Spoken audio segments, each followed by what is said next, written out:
All right, let's dive right in. Bounty hunters are returning to Earth 2,000 years after the planet was abandoned. Humanity is long gone, and they're here hunting a fugitive, Robert explains. That Earth has been completely uninhabitable for centuries, but despite all that, they're positive they've detected a human life signal, the blonde girl mentions. They'll need masks because the oxygen levels down there are dangerously low. After landing on the dead planet to start their search, the captain wonders if they're even in the right spot, but her assistant says they're not quite there. Seryong moves ahead and finally finds the location. It's deep underground, and she channels energy through her device. She blasts a massive hole straight into the ground, revealing a ridiculously deep tunnel below. Sunya confirms it. Their instruments say the target is right under them. With zero fear, Captain Seryong leaps down into the darkness. What she finds is a massive gate, covered with a written warning. The captain tells Sunya to translate the text. She explains it's an ancient language. From 2,000 years ago, it reads, "They trapped me here, don't open this unless you want to die." Now, you and I know that's a pretty clear warning, but she doesn't care. She just opens the gate anyway. Stepping inside, they're all stunned to find Kuribu, a furry little creature, just sitting on top of a structure. Curiosity gets the better of her. The girl walks up for a closer look and pokes him right on the nose. The second she makes contact, she feels a bizarre sensation, and then he wakes up. After a long slumber, he awakens, releasing a tidal wave of energy. She tries to contain the power, but her own strength isn't even close to enough. The energy erupts with so much force, it fills the entire cavern. It expands past the cave, shooting all the way up to their ship orbiting in space. The blast is so powerful, it nearly rips their vessel apart. Captain Seryong is thrown backwards by the raw force of the explosion. I think we can both guess what happened to her partner. Unsure if Robert is even okay, the furry man stands and approaches her, demanding to know who dared to wake him from his sleep, but she stays completely silent. He declares that he's going to kill every single one of them. Terrified, Seryong sees his arm start to rise and decides to strike first. She uses every last bit of her power, creating a massive explosion that lights up the whole cave. The effort completely drains her, but it was useless. The man walks out of the smoke without a scratch. He just tells her my turn and begins to float, surrounded by an insane purple aura. Seryong was absolutely certain she was about to find out what it feels like to die. Trembling, she falls backwards onto the ground, only to be shocked when the man suddenly collapses and passes out cold. Her partner, Robert, was alive. Turns out he was just playing dead the whole time. He figures the guy must have fainted after all those years with no food. Over the comms, Sunya confirms that he's still breathing, after a while. They make it back to the ship, and they've brought the mysterious creature with them. Every single member of her crew is completely against this plan. But the captain defends her choice, arguing a creature like him must be worth a fortune. That his value could be practically infinite. They start debating who they could sell him to. And for how much. Their focus then goes back to his unconscious body. They're left wondering what to do when he finally wakes up, and trust me, that's a question we all want the answer to. They were so sure the celestial silk thread used to bind him was indestructible. But stick with me here because a strange sound echoes out. The man is waking up.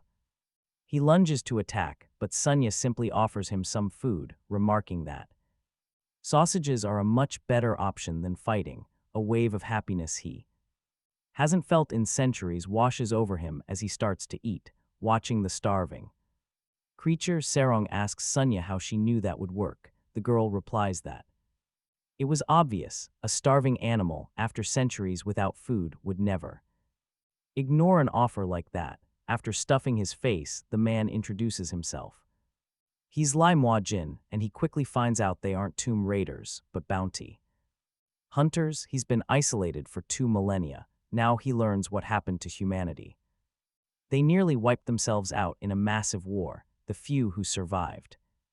abandoned the planet entirely and started living in space. Suri explains that after that move, all forms of violence in combat were completely outlawed, including every type of weapon, even the nuclear ones, even practicing martial arts was banned. She tells him they use something called the galactic calendar now. The man explodes with rage. He refuses to believe humanity could actually live in space and threatens to kill every last one of them. In response, the group just points right toward the ship's main window. From there, he can see what Earth looks like now. It's no longer that vibrant blue planet he remembered. Sir comments that the planet actually looks better now that it's had 2,000 years to heal from all the damage humanity did. Then she adds that he smells absolutely terrible, which is what happens when you don't bathe for centuries, so they show him to the ship's bathroom and shower. Now get ready for this, because when he emerges all cleaned up, the crew can hardly believe their own eyes. This wasn't some Pokemon or a wrinkly old man. He had the body of an impossibly handsome young man. Sir was floored, realizing it had been years since she'd seen anyone that good-looking. Later, as Lee is marveling at the incredible view of space, he suddenly feels a pinch on his cheek. It's Seryong. She just wanted to make sure the guy in front of her was really 2,000 years old. She even reminds him the hibernation doesn't count, just so he's aware, while the captain starts questioning him. Robert and Sonia watch the whole thing, thinking how bizarre this situation is. Soon they arrive at a massive structure that looks like it's built into an asteroid. Floating in the Pleiades, a star cluster right inside the Milky Way.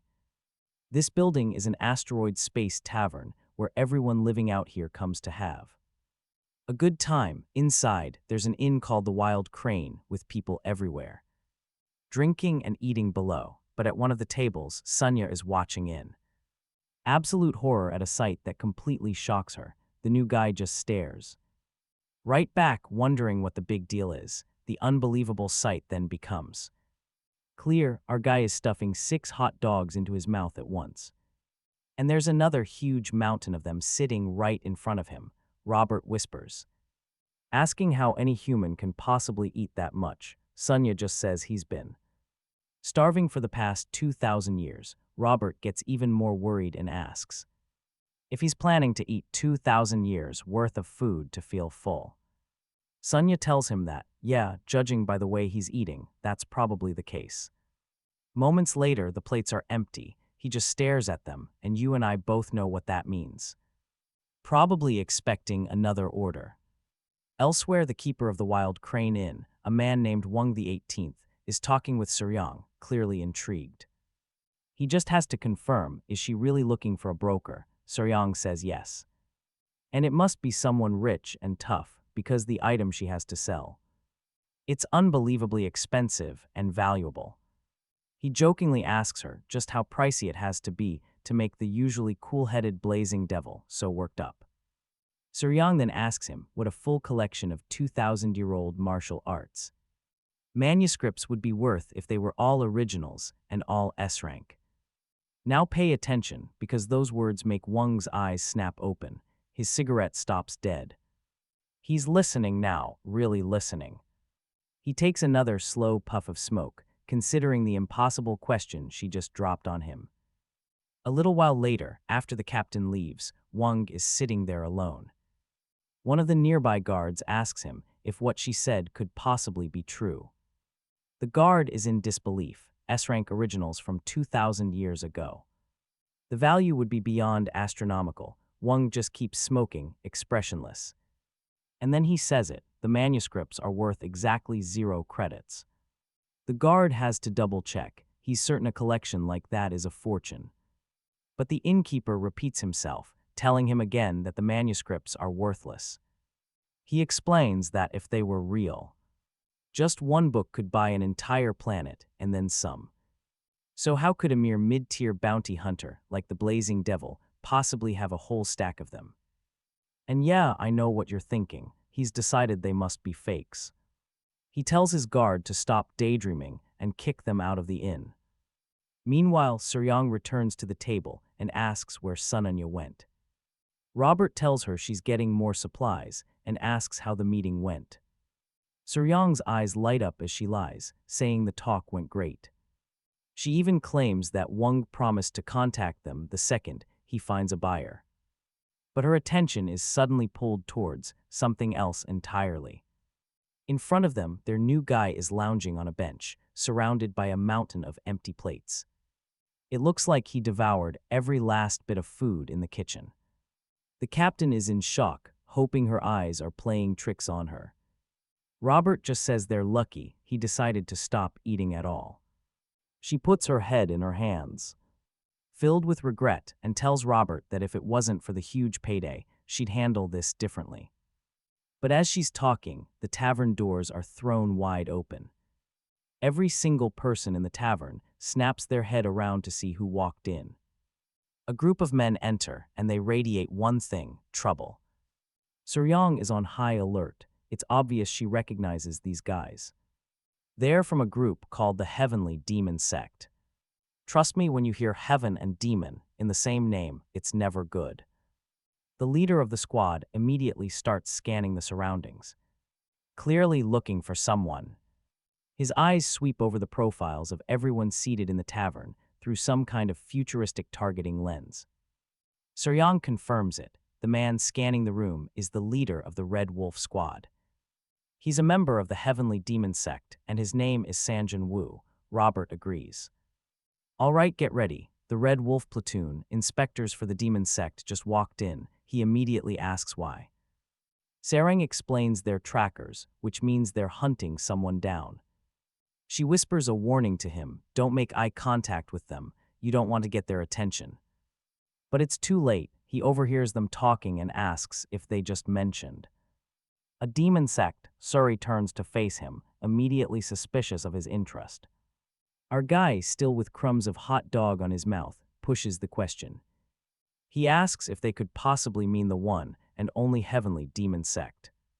It's obvious he recognizes them. The captain asks him how he knows the name, especially since he's been asleep for thousands of years, but then she remembers.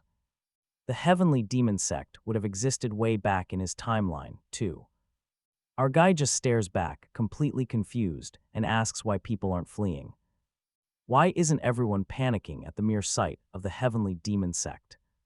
Back in his day, people would be running in terror. Seryong just asks him, why on earth would anyone flee? She admits the Heavenly Demon Sect has issues, but they still take pride in being the #1 orthodox and faith-practicing sect. The best in the entire universe, in fact. Our new guy is just stunned. He stares at her in total disbelief. Demon sect and the word orthodox. Let that sink in. Suddenly, he realizes his wildest, most impossible dream. A dream that had always felt so empty and distant might have actually come true. Meanwhile, Sanji scans the crowd, and his eyes lock onto something strange. He stops cold to confirm. A nervous couple nearby wonders why he's looking. But he's not looking at them. His real target is another man, sitting quietly. Head down on the table, Sanjin walks right up to him and gives an order. Look up, let me see your face. The moment he does, the system analyzes him. His internal energy is 52.7 C. His known martial arts pop up. And there it is, wanted, charges of level 2 robbery and assault. Sanjin speaks. He tells the man that today is his lucky day because he's not their main target.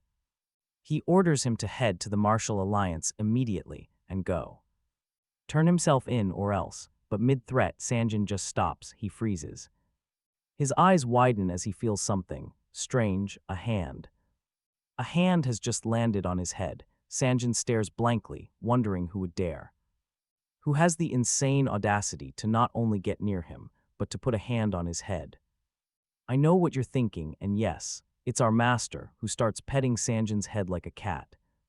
Our guy says how admirable they look, still patting his head like he's a small child. The martial arts master tells Sanjin that his own impossible dream seems to have finally come true. Meanwhile, the entire tavern goes silent. Everyone freezes, just staring. They have never seen anyone with this much boldness. To even get close to a member of the feared demon sect, some guys playing cards stop. They know instantly that nothing but absolute chaos can come from this. But the master just tells them that they are the ones who brought his dream to pass. He calls them young ones and starts to gush over the sect's achievements. He says it's incredible that the heavenly demon sect managed to do all this. He goes even further, pulling Sanjin's head into a hug, comforting him for his suffering. Trust me, even the criminal that Sanjin was just threatening stares on, speechless. He just looks on at the martial arts master, completely baffled by the entire scene. Master is just wondering what the heck is going on. As he continues to hug Sanjin's head, who doesn't move an inch, and asks if this new guy is a child with some kind of intelligence issue. Roberts tries to calm Sanjin, explaining that their friend isn't unstable, he just has absolutely zero social skills. Sanjin calls the martial master a child and tells him it's his lucky day. As he tries to pry the guy's hands from his head, he warns him that if he'd sensed even a hint of martial arts on him, he would have shattered him into a million pieces. Sanjin tries to pull the guy's hands off, but it's way harder than he thought, and he begins to struggle. Now watch this, he's shocked he can't remove the kid's hands, no matter how much energy he's pouring into it. Robert wonders why the Red Wolf gang leader is grunting, asking Seryong if something is wrong, but she has no idea either. Sanjin pushes harder, trying to peel off his hands using more strength from his martial arts technique, but it's useless, so he starts cursing. Sanjin decides to unleash his internal energy drive, and the system activates his Blood Wolf art at its maximum rate. Sanjin's eyes go completely white. He's entered a whole different mode. He manages to release a massive wave of power, blasting the new guy back as he shouts at him to stop messing around. The energy he releases is so powerful, it ripples through the entire inn, knocking tables everywhere. The onlookers stare in horror, realizing that a serious fight is about to break out. More people watch, waiting to see what's going to happen next. Some of his own men just watch from behind, with their jaws on the floor. The martial arts master quickly backs up to his friends, leaving a good meter of space from Sanjin, who looks ready to bring the whole building down. But Sanjin starts to calm down when he sees his enemy is completely unharmed. Yeah, I know what you're thinking, all that for nothing. He then realizes just how much damage he did to the shop. Seryong tells Robert it seems the Red Wolf leader hasn't been in good shape lately, which might explain his struggle to remove the new guy's hands. Meanwhile, our hero just stands there, staring blankly at Sanjin. The Red Wolf leader starts scanning him, demanding to know who he is. He can't believe he's totally unaffected by an energy blast that was meant to kill him instantly. To make things even crazier, the system scan shows zero internal energy or martial arts records for the guy. Turns out he's not even in the database at all. Sanjin wonders how a normal person can have zero internal energy and still be standing. While he's lost in thought, our guy interrupts him, telling Sanjin that the Bloodwolf demon art he just used is one of the lower-level techniques from the Heavenly Demon's cultivation art. You and I know what this is, total humiliation. But he gives him credit for the fact the sect managed to pass it down. He tells the Red Wolf leader the only problem is that his internal energy and chi are out of sync, probably because his training method is flawed. Our guy then decides to comfort him, saying today's his lucky day since he's here to personally correct it for him, a once-in-a-lifetime opportunity. Sanjin just gets more irritated by his words, calling him an absolute lunatic. He summons a stream of what looks like liquid fire and attacks the master on the spot. Trust me, you're about to see this guy summon a fiery hand he calls the Red Wolf Demon Claw's first form. He strikes with the Demon Claw, but our guy simply leans back, dodging it without even taking a single step. Behind him, a jet of fire blasts through the inn, destroying everything. People scream and run in a panic, but Sanjin just continues his attack. He unleashes another power, the Red Wolf explosion, but our guy just dodges it. Again, with one hand still casually chilling in his pocket, the squad leader fumes. He's getting desperate now, starting to spam several powers at the same time. He activates a red wolf tremor wave and a red wolf ghost claw. But the master dodges it all like it's absolute child's play. Now pay attention here. The veins on Sanjin's head start bulging as he summons all his strength. He's putting every bit of his power and mind into taking this new guy down. One of his hands even transforms into a demonic claw as a whirlwind of fire surrounds him. He is 100% committed to killing this dude. Our guy just keeps watching. He calmly assesses the display. Sanjin's internal energy is high, his forms are precise. He watches every single move as the guy furiously tries to kill him. Finally, he realizes there's a serious problem with the way he fights. Sanjin goes completely all out, eyes glowing red, throwing out every attack he has. And our guy, he's finally had enough of this. He smashes a hand down on Sanjin's head, telling him that's enough, and you and I both know what that means.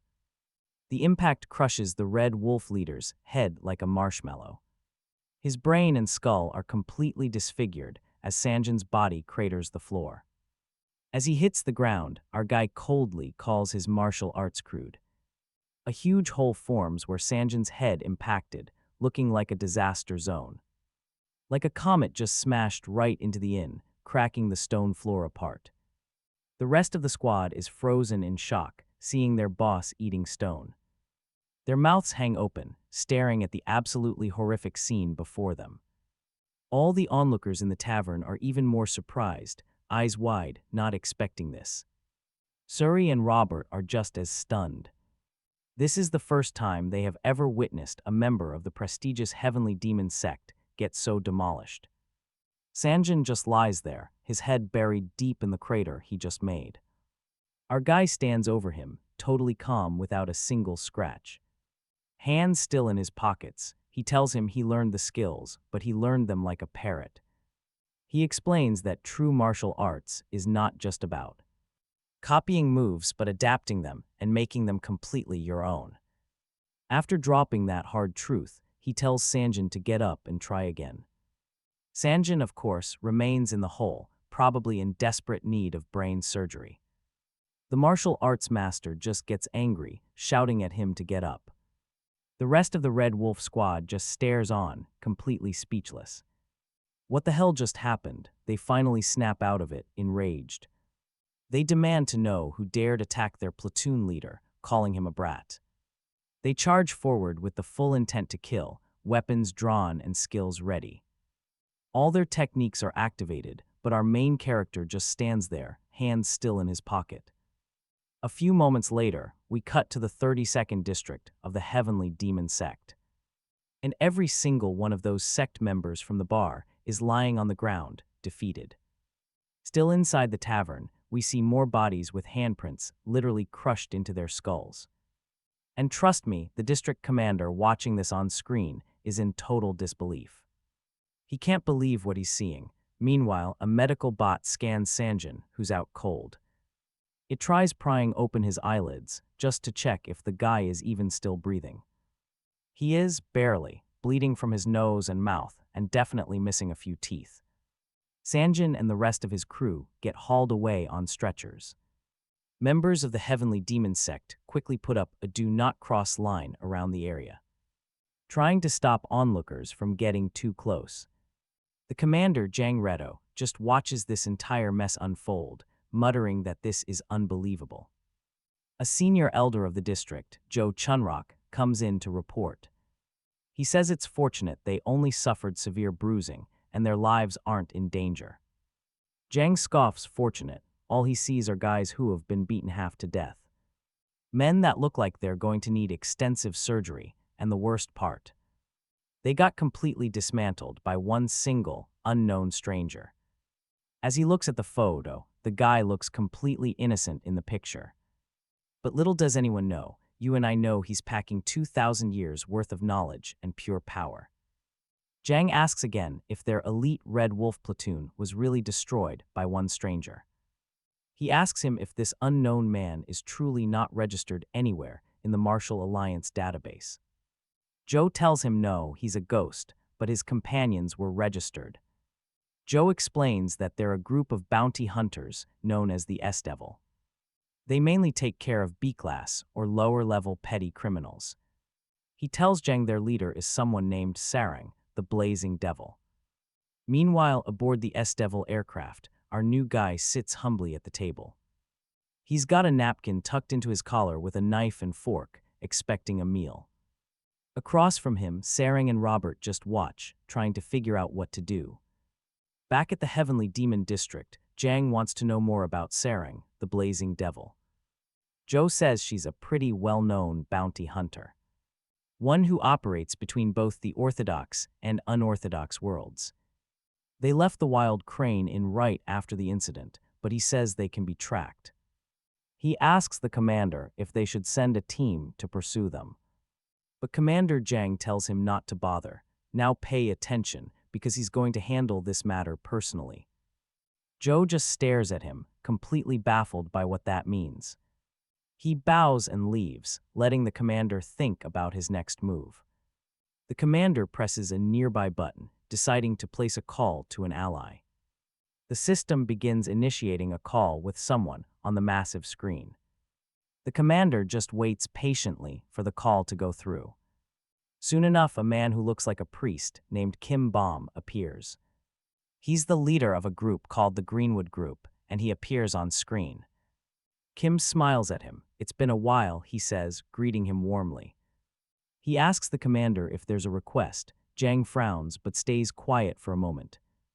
Elsewhere, Seryong is watching the stars fly by the aircraft window, trying to clear her head.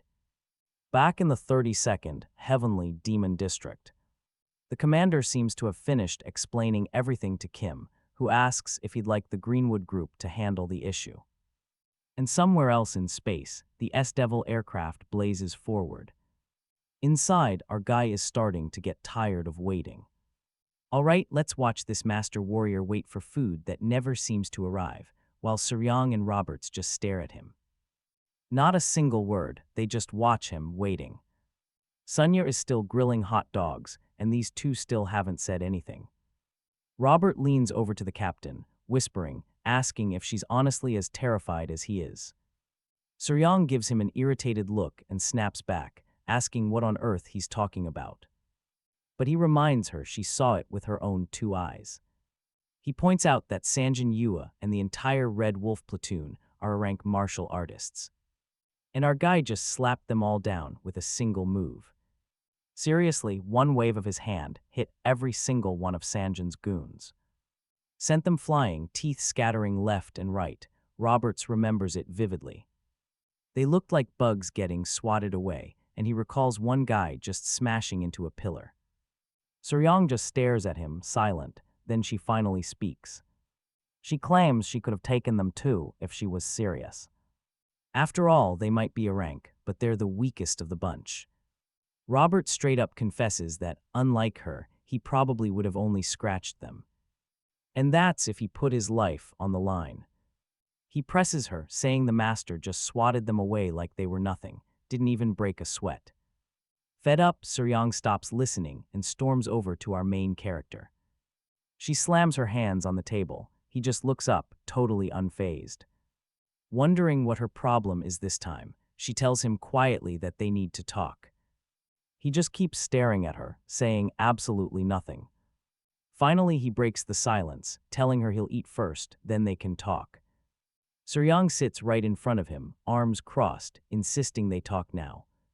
And you can feel the disrespect here, as she just asks him what his name is. Robert jumps in fast, suggesting maybe she should use some honorifics. But she just asks him if he's deaf before demanding his name again. Just then, Sunya arrives with a huge platter of freshly grilled hot dogs. This immediately gets our guy's full attention. The captain tells him not to even think about it. No eating until they're done talking. She demands his name. He just glares at her, but his lips are sealed. Robert tries to de-escalate. He whispers to the captain the old saying that you should never bother a dog while it's eating. So maybe they should just let him eat first. But the captain isn't buying it for a second. he finally tells them his name. Lie Moi Jyn. Seryong immediately asks for his identity, his past profession. Anything to explain how he did what he did, he just stares back, blank-faced. He's still holding his utensils while she keeps staring at him. She expects an answer, but it looks like they've just started a staring contest. And here it comes. He finally breaks the ice, telling her he's a heavenly demon. No, scratch that. He's not just any heavenly demon, he's a supreme heavenly demon. Seryong repeats his words, wondering if he really just called himself a supreme heavenly demon. What kind of nonsense is this Lee guy spouting? She wonders if he ate a bad hot dog or something. Suddenly, the entire aircraft's alarm starts blaring, red warning lights flashing everywhere. Everyone is on edge. They all tense up, trying to figure out what's happening. Nearby, another aircraft reports. Its target has been detected. Sunya rushes to the control panel to explain. And just like that, they realize someone close is targeting them. Suri jumps up to check. She knew it, the heavenly demon sect was definitely coming for them. They wouldn't just leave them alone after Lai demolished the Red Wolf platoon. She lets out a frustrated sigh, realizing they are in some serious trouble. But Sunya, still monitoring the system, says it's not the heavenly demon sect. A massive ship with a skull painted across its side appears. Sunya gives them the bad news. The group hunting them down is called Greenwood, and outside their ship, several aircraft from the Greenwood group have already surrounded their vessel. Inside one of the cockpits, a pilot confirms the evil ship is in their sights. They're the targets, the bounty they were paid handsomely to take care of. Kim, the leader of the Galaxy Division of the 72 strongholds of Greenwood, also known as the Black Tiger of the Crescent Moon, just watches in silence. The military captain asks Kim for the order to engage. Should they go ahead and fire the EMP capture round and end this? But Kim holds him back, asking if it's confirmed these guys are bounty hunters. The captain says yes, they operate on the fringes of the galaxy. And apparently, their leader is someone called Blazing Devil Sir. Now this is where things get really interesting, so pay attention. Kim wonders why the Heavenly Demon Sect would bother with such a small-time crew. The whole situation feels fishy. He remembers the conversation he had with Yang. He recalls cheerfully accepting the job, asking Yang for the details. He'd wanted to know the completion conditions, how they should handle the capture.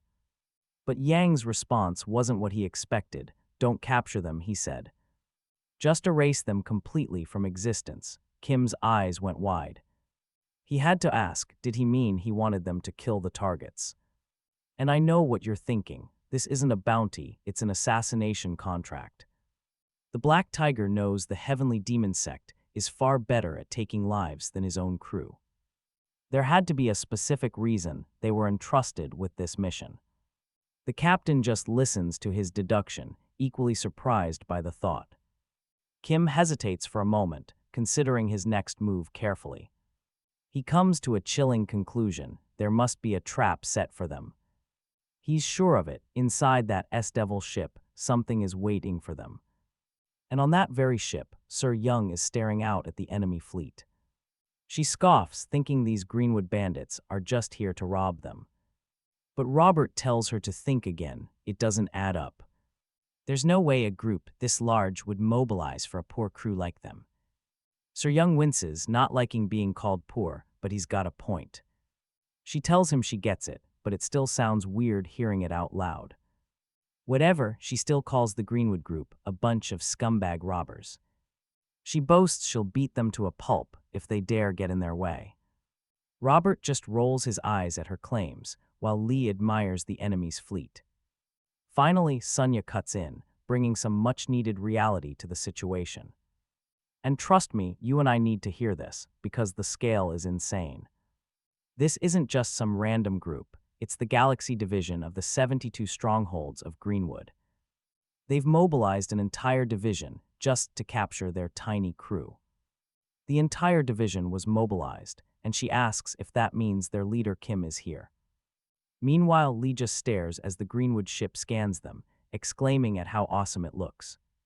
Seryong starts thinking about the black tiger. Kim Sung bomb and admits that even she can't beat that guy easily. Robert tells her she can't beat him at all, adding she'd be dead in 3 moves flat if she fought him. Sir gets annoyed, insisting it's not that bad. She claims she might be able to do something if she really puts her all into it. But Robert doesn't let her finish, telling her to just forget it. He suggests they just surrender quickly, saying they have absolutely nothing to lose anyway. The captain just frowns, seeing as he just popped her confidence bubble. She soon snaps out of it, commanding everyone to follow her lead from this point on. She lays out the plan. First, they'll fire an EMP capture round to kill the ship's power, which she will permit. She continues that they will then board the ship fully armed, which she will also permit. And lastly, she says they'll allow a search of the ship, and will even donate any unnecessary supplies to them if they need it. Robert just asks her how that is any different from just giving up, but she screams at him to do as he's told. She walks over to Pat Lee, who is still mesmerized, and tells him not to freak out when the EMP hits, cause the ship is gonna shake a little. Seryong tells him the EMP has no real destructive power, since they're forbidden from using ship weapons because of space laws.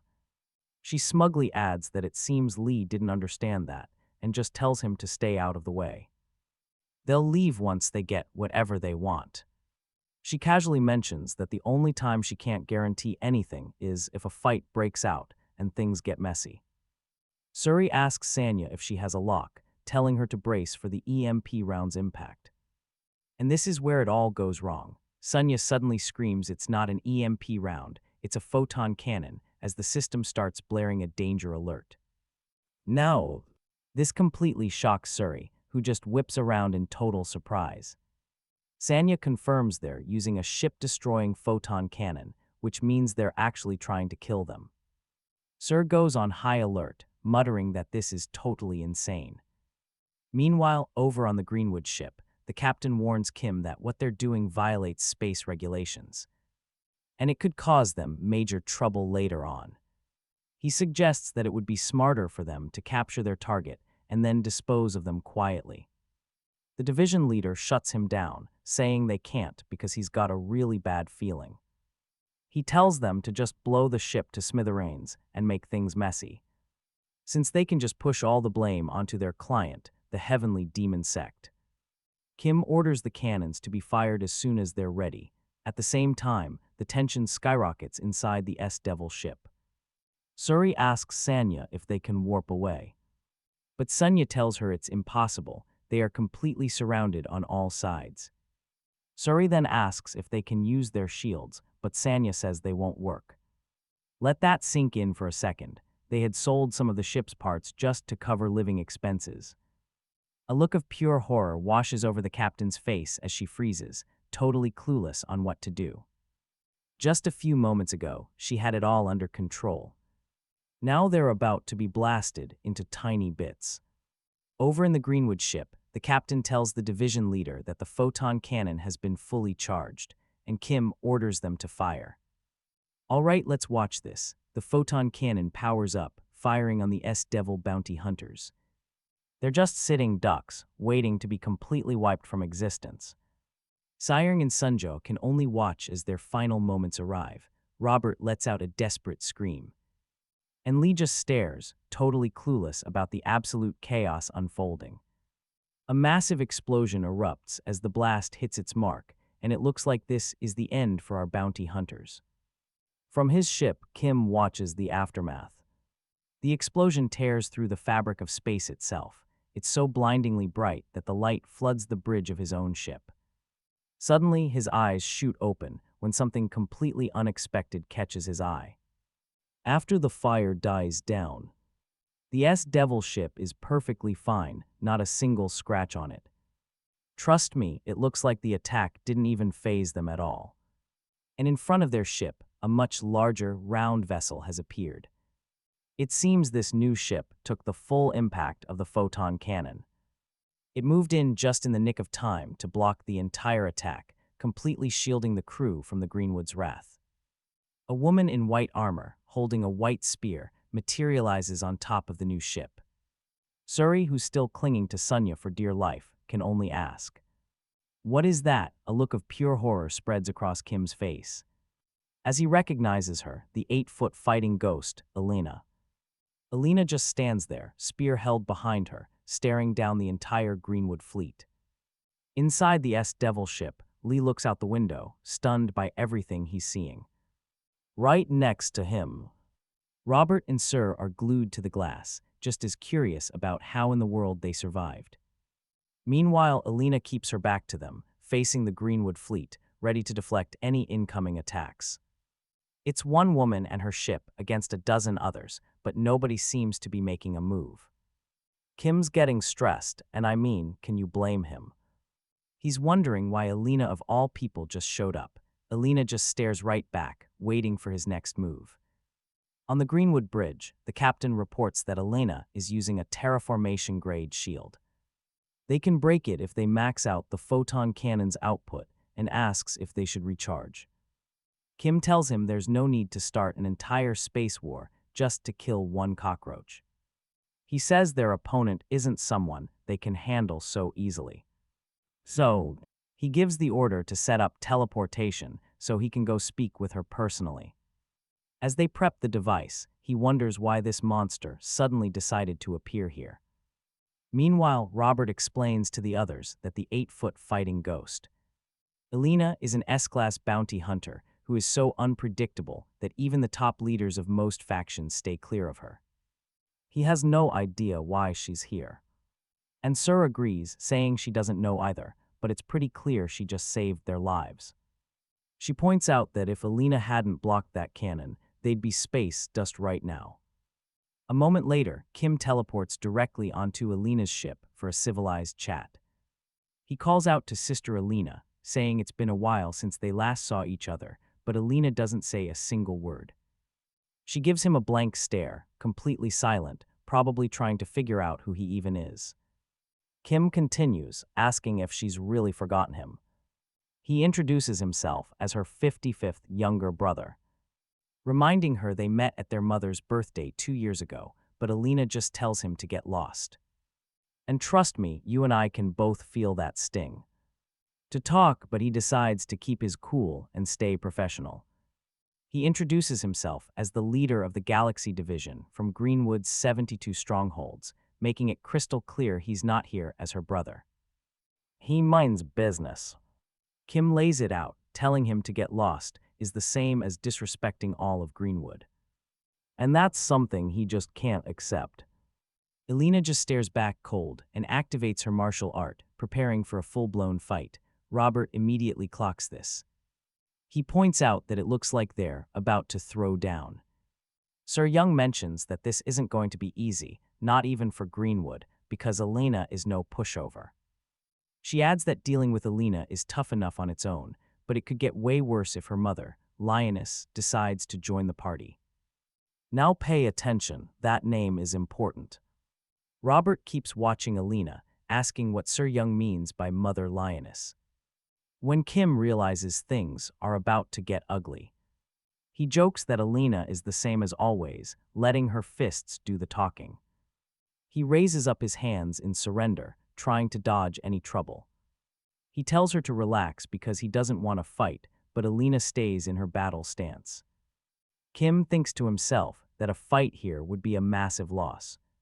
Especially for a crap job like this one, he suggests they resolve this peacefully. He just wants to know the reason she's even intervening. The Black Tiger asks Elena if the S-Devil bounty hunters are her targets, saying they'll back off if so. Elena just turns around and starts walking toward the S-Devil ship. She tells Kim to get lost one last time. He frowns, realizing it's totally pointless trying to reason with her. He's still wondering why she even showed up for something so useless. Meanwhile, the S-Evil bounty hunters are watching the whole show unfold from their window, completely mesmerized. Elena walks right up to them and connects to their comms. Let's see what she's really after. Hand over what you have or die, her words echo through the ship's speaker. Everyone on board hears it loud and clear, Seryong looks baffled, wondering what's going on now. Robert starts freaking out, wondering why Alina would want to rob them. They don't have a single valuable thing. He asks the captain if she stashed something. He's in such a panic, he starts answering his own questions. He repeats that there's nothing here that could possibly attract an S-rank bounty hunter. And that's when Lee figures it out, his eyes widening in realization. Robert and Seryong immediately whip their heads towards Lee. He must be the target. He's the only thing on this ship that could be worth anything to her. Lee just keeps watching. The whole thing unfolds through the window. Suri asks him if he knows Alina. He even jokes about them having a bad breakup before Lee ran off. But Lee tells them Alina is not here because of him. Suri becomes completely confused and asks what he means. He turns back and tells them Alina is probably here because of the child behind them. When they turn around, there's no one there, which just adds to the confusion. The captain asks what he means. There's nobody there. Lee just tells the child to show herself, saying there's nothing to be afraid of. Okay, I know what you're thinking, and yeah, it gets weirder. For a moment, nothing happens. The space stays empty. Then a young girl starts to materialize. Her head appears first. Her appearance absolutely shocks the bounty hunters. They all spin around to take a good look at her. A moment later, she's completely visible. All right, stick with me here. A random girl just materialized out of thin air on the ship. Robert is completely freaking out, but she just stares at them, not saying a single word. Seryong immediately goes on alert, grabbing Lee and demanding to know what's going on. Where did she come from? Lee admits she must have followed them from the inn. He says he sensed a presence but no physical form, so he just let it be. She did an incredible job concealing her breathing, a super advanced stealth technique. Clearly, martial arts in this era has seriously evolved. The girl, however, stays dead silent, but Sunya speaks up, correcting Lee. She says the girl isn't using a stealth technique, she's wearing a stealth ring. That's what allowed her to cloak herself completely. Sunya also mentions that the ring is quantum technology and it's insanely expensive. The captain doesn't care. Cost doesn't matter. She marches right up to the girl demanding answers. She towers over the kid, trying to figure out who she is and what she wants. As the girl looks up, the captain demands to know why she snuck onto their ship. The young girl introduces herself as young Hua Rin, and she looks absolutely terrified. The captain cuts her off. She didn't ask for a name. She wants to know if the people outside are after her and if she's their target. Hua Rin, almost in tears, admits that yeah, they're probably after her. Meanwhile, Alina just stands there waiting. She's waiting for their response. Hua Rin tells them as long as she's alive. Now watch what happens next. Robert suddenly loses his mind when he hears that name. He just heard her name is Hua Rin, which completely stuns the captain. Still looking surprised, she asks if he actually knows this girl. He starts acting like a total fangirl, saying it's impossible not to recognize her because she's the main vocalist of a band called the Pernosian. You and I both know this is wild. Seryong looks at him, completely lost, asking who the Pernosians even are. Turns out they aren't nearly as popular as Robert thought. He exclaims that the Pernosians are the galaxy's top rookie idol duo, trying to jog her memory with a song called Dynamite Dudado. Yeah, with a name like that, it's obvious why. Seryong wouldn't know it. Robert explains she's the main vocalist of the group. The idol group that sang that supposed hit song. He reminds the captain he plays that song all the time and she's always dancing to it. He does a quick search on her to confirm, and yep, it really is his idol. He even comments that she's even prettier in person. Seriously, there need to be space laws for this. He checks out a gorgeous picture of Hua Rin on his phone. And get this, she's from a place called Mount Hua, same as him. He starts listing her profile like a total creep. She's 16, 47.4 kilos with blood type OB EFSB, and she's allergic to cats. But outside, Alina's patience is running out. She gets on the comms. This is their last warning. They have 10 minutes. 10 minutes to hand over their little guest. Alina makes it crystal clear. They either give her up or she'll kill every single one of them. Her voice snaps everyone back to reality. They remember they're at gunpoint. Robert asks Miss Hua, as he calls her, why all these people are after her. He looks like he's about to cry, because they might have to give up his idol. Seryong stays quiet, processing the impossible choice they have to make. And you and I both know what that means. She tells Robert they have to surrender. All right, let's see how this plays out. Seryong tells the girl that, to be clear, she's an uninvited guest who has absolutely nothing to do with them since she snuck onto their ship. The captain reluctantly tells her she has to leave to avoid causing them any more trouble. Robert can't believe what he's hearing, obviously not on board with just giving the girl away. But Seryong turns her back, refusing to argue. She insists the decision is final. She's the captain of this ship. Hyun just stares, silent, as the reality sinks in. They're handing her over to her captors. As they lock Hua in the release chute, Robert pleads with the captain one last time. He tells her this isn't right, especially since the girl is the main vocalist of Pernosion. Seryong shuts him down. They can't protect her. They can barely handle Greenwood, let alone fight the 8-foot demon, Elena. She says that even if they fight, the girl's fate is sealed. The only thing that would change is their own fate, because they'd all die. With a heavy heart, Seryong firmly hits the red button, opening the ship's outer door. She confesses to Robert that this decision is tearing her apart too. But there's nothing that can be done. Hyun just stands there, accepting her fate. The system announces the door lock has disengaged and begins to open the gate. Hyun just braces herself for whatever is about to happen. And then out of nowhere, a hand lands on her shoulder. She jumps, surprised, and looks. Now pay attention, because this is where everything changes. It's Lee standing right next to her. He's got that same weird look on his face he always gets when he sees something crazy. He just looks over at her and says, "See, I told you not to worry." She's in total shock, stunned he would follow her out here against a monster. Seryong sees Lee with Hyun through the glass and absolutely loses her mind. How did he get in there? When did he get in there? Robert is just as stunned. Lee actually went in with her. Seryong scrambles to close the gate, yelling about how insane Lee must be. But Robert tells her to wait and see what happens. He reminds her that Lee is strong. He might even be able to beat Elena. Seryong asks if he's crazy. It's the vacuum of space out there, and Lee isn't wearing a space shield. He won't be able to breathe. As the gate opens, tensions are at an all-time high. Lee follows the girl out, looking like he's about to get himself killed. And yeah, by space itself, long before Elena even gets to him, the captain orders Sunya to close the gate now. Sunya looks horrified. It's too late. The gate can't be closed. Sur is shocked. Too late. She rushes over to the window to see for herself. Through the window, she watches as Lee and Hyun step out of the ship. Out into the total emptiness of space, a look of pure horror crosses her face. Okay, I know what you're thinking. Lee isn't just brave, he's a certified nutcase. She just stares through the window, still not believing he actually went out there.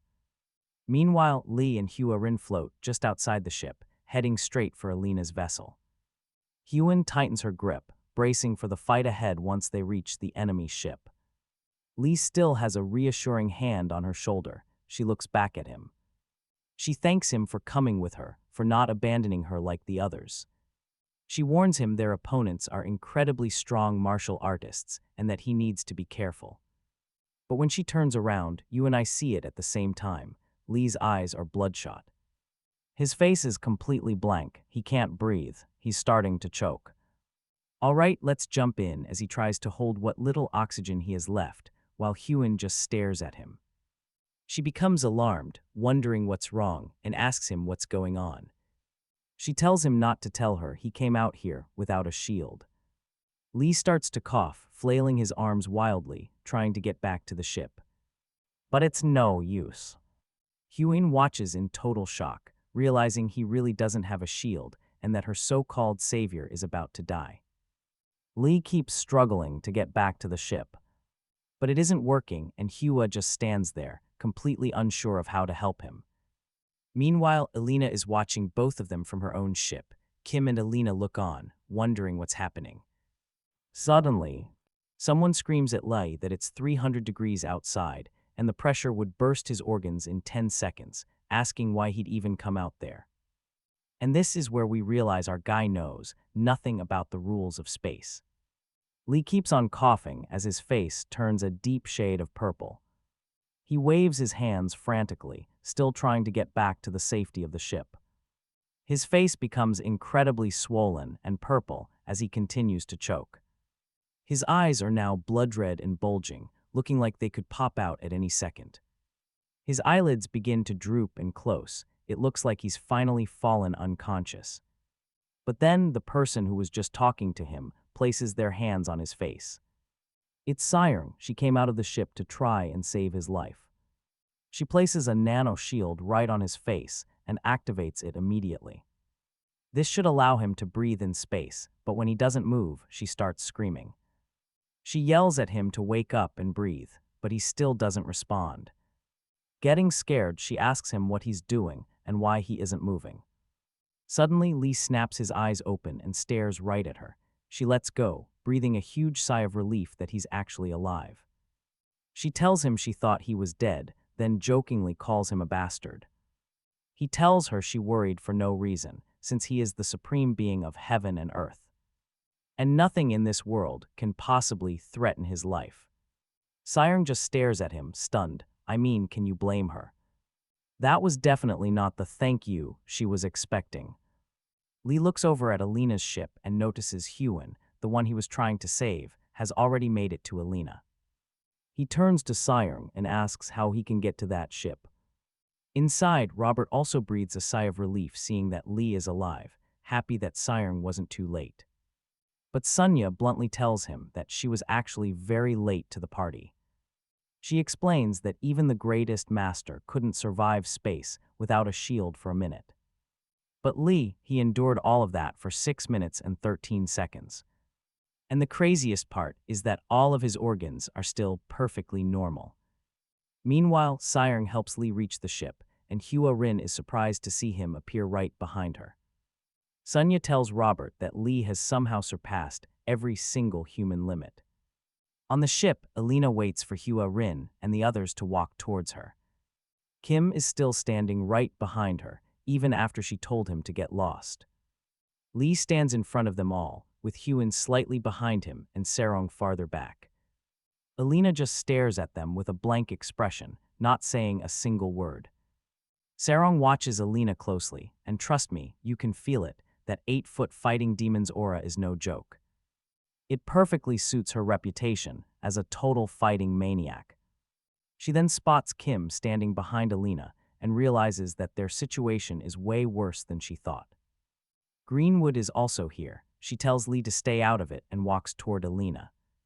She's got this, she says, and orders him not to intervene.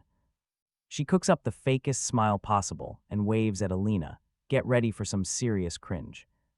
She asks if she's as healthy as ever, so awkward.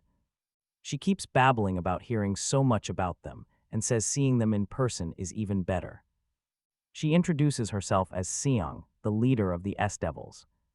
Also known as the Blazing Devils, Alina just stares back with a blank expression.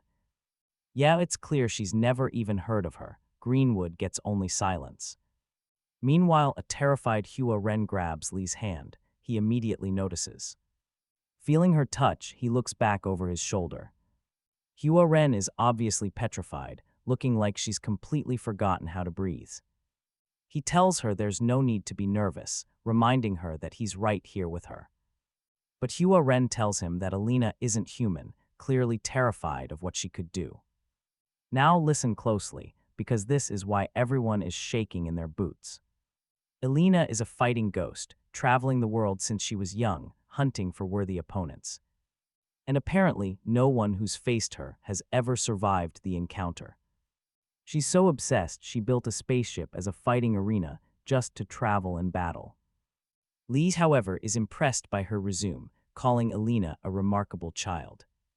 He sees a young woman dedicating her heart and soul to martial training. He calls her a rare talent. Hyun tries to explain that's not exactly the point. She's trying to make it clear that Alina is an absolute monster. Meanwhile, Seryong is still trying her cheerful introduction, telling them that no matter what, as people from the Central Plain, they should talk things out peacefully. Suddenly, Alina sends a deadly power wave straight at her, saying she does her talking with her sword. The impact is so massive it rips through the air. It blasts past Seryong and causes a huge explosion at the far end of the ship. Alina casually swung her spear just to get this annoyance out of her way. She has no time for cheap talk. Her eyes glow with a bright blue intensity as she waits for the smoke to clear, expecting to find Seryong's dead body. She holds her stance, still waiting for the smoke from the explosion to clear out. But the smoke lingers because that wasn't a warning shot. That attack was meant to kill everyone it crossed. Suddenly, Seryong lands back on the ground. It seems she was quick and smart enough to avoid the lethal energy wave. Seryong demands to know what she's doing, since she had just proposed they talk. Why is she just swinging her weapon around for no reason? You and I both know talking was never on the table. Kim watches this and thinks Seryong isn't half bad. Even if that attack wasn't full power, it still wasn't something easy to dodge. Seryong just glares, waiting for an answer. Alina asks for her name again, and then tells her it would have been much better if she hadn't dodged at all. The 8-foot-tall fighting demon starts to transform, activating her martial arts skill. Kim knows that Seryong should realize her opponent is a mad scorpion. The more you provoke it, the more poisonous it gets, which means she'll just die more painfully. Suddenly they all hear a sound, a hiccup from inside the smoke. Seryong is completely caught off guard by the sound, another hiccup. As the smoke clears, Kim looks closer to see where the sound is coming from. Turns out it's Hyun who's choking on the smoke. Lee calmly pats her on the back to help. He tells her she's getting scared over nothing trivial. He even calls Alina's massive attack nothing more than a childish prank. Meanwhile, Kim is absolutely stunned by what he's seeing, wondering how any of this is possible. Lee keeps patting Hyun's back, saying the attack may look grand, but it's just a noisy firecracker. He tells her not to get spooked by an empty tin can. At the same time, Kim realizes Lee must have been standing right in the path of that blast. Judging by his position, he wonders how the man is perfectly fine. While Alina is powering up, Lee just helps Hyun regulate her breathing. He is completely ignoring the epic battle raging right in front of him. Alina just stares. She keeps pushing her internal energy higher and higher, suddenly reaching another level as streaks of bright pink lightning erupt from her body. Our hero still ignores her, now trying to help Hyun with a case of the hiccups. Alina just gets confused, staring blankly at why he's so dismissive of her. When Hua Rin finally calms down, Lei steps forward and addresses Alina like she's a child. Seryong gets furious that he interrupted her, reminding him that she told him to stay out of it. Lee just keeps going, asking Alina what her business is here. He tells her if she's got business with the child, meaning Hyun, to speak to him. Kim tries to scan him, but the result is shocking. He's completely unidentified. There is zero data on him. He also notices he has no internal energy drive equipped. While the scan fails, Lee tells Alina that Hua is under his protection now. So any problem with her goes through him. The Black Tiger is shocked to learn he has no identification and no internal drive, wondering if he's a nameless natural. Lei continues, telling Alina that if she has no other business here, she can leave, waving his hand dismissively at her. As he speaks, a blinding light suddenly erupts as Alina responds. Something as bright as a star suddenly appears on their radar. The light is so intense it grabs the attention of Seryong, Kim, and Hua Rin. The light appears on the ship, seeming to summon a massive streak of blue lightning to the top. This looks like a serious demonstration of power. But Lei simply uses his hand to stop Alina's bright spear, which was being used to summon the attack. He stops the spear and all its lightning with just his bare hand. And it doesn't seem to harm him in the slightest. Alina is seen holding the spear, having launched a full frontal attack after he told her to leave. And our guy, he stops the spear with one hand, while his other is still in his pocket. Lee seems surprised she actually attacked, asking if she really wants to fight him. Now pay attention here, because Kim's eyes are about to pop out of his skull. He absolutely cannot believe what he is seeing. He wonders how a person can deflect the fighting ghost Alina's strike with just a palm, especially with no internal energy. Meanwhile, Lee starts to casually analyze Alina's martial arts skills.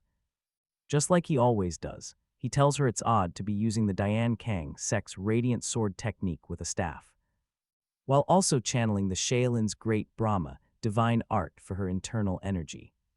He just stares at her, completely expressionless, and asks how she has internal energy that surpasses a master.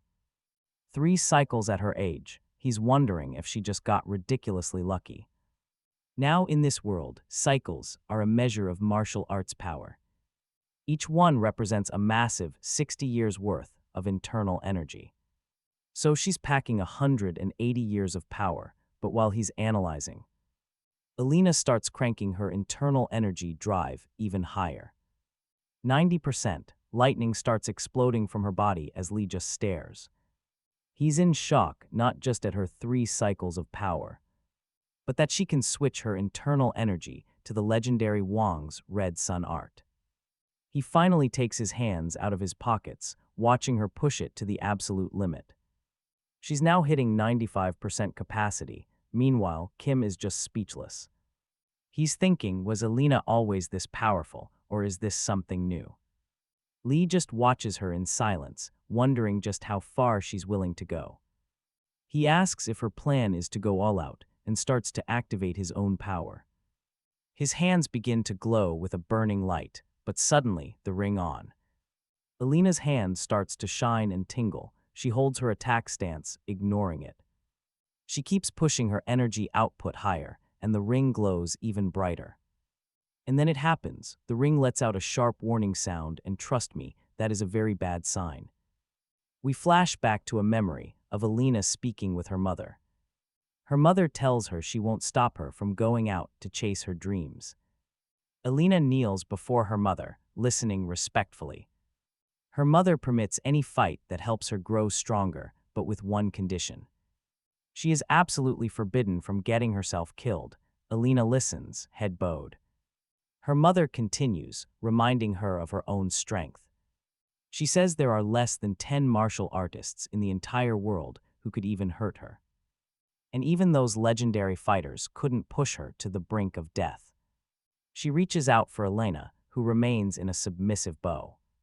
Her mother reminds her to never forget who she is. She then puts a ring on her daughter's finger. There's one rule she absolutely must follow if she wants to leave home. If that ring ever makes a sound, she must flee, instantly. No matter the situation, the sound means her opponent is on another level entirely. Her mother's final words were a chilling warning: ignore this and you will surely die. Back in the present, the fighting demon collapses in shock as that memory hits her. She stares at Lei, who still looks like some harmless young boy. Let that sink in for a second. The ring's warning, it was for him, but Alina refuses to back down. She remembers all the cruel voices from her past that put her down. When she was younger, she remembers other kids taunting her, telling her to run away with her tail between her legs.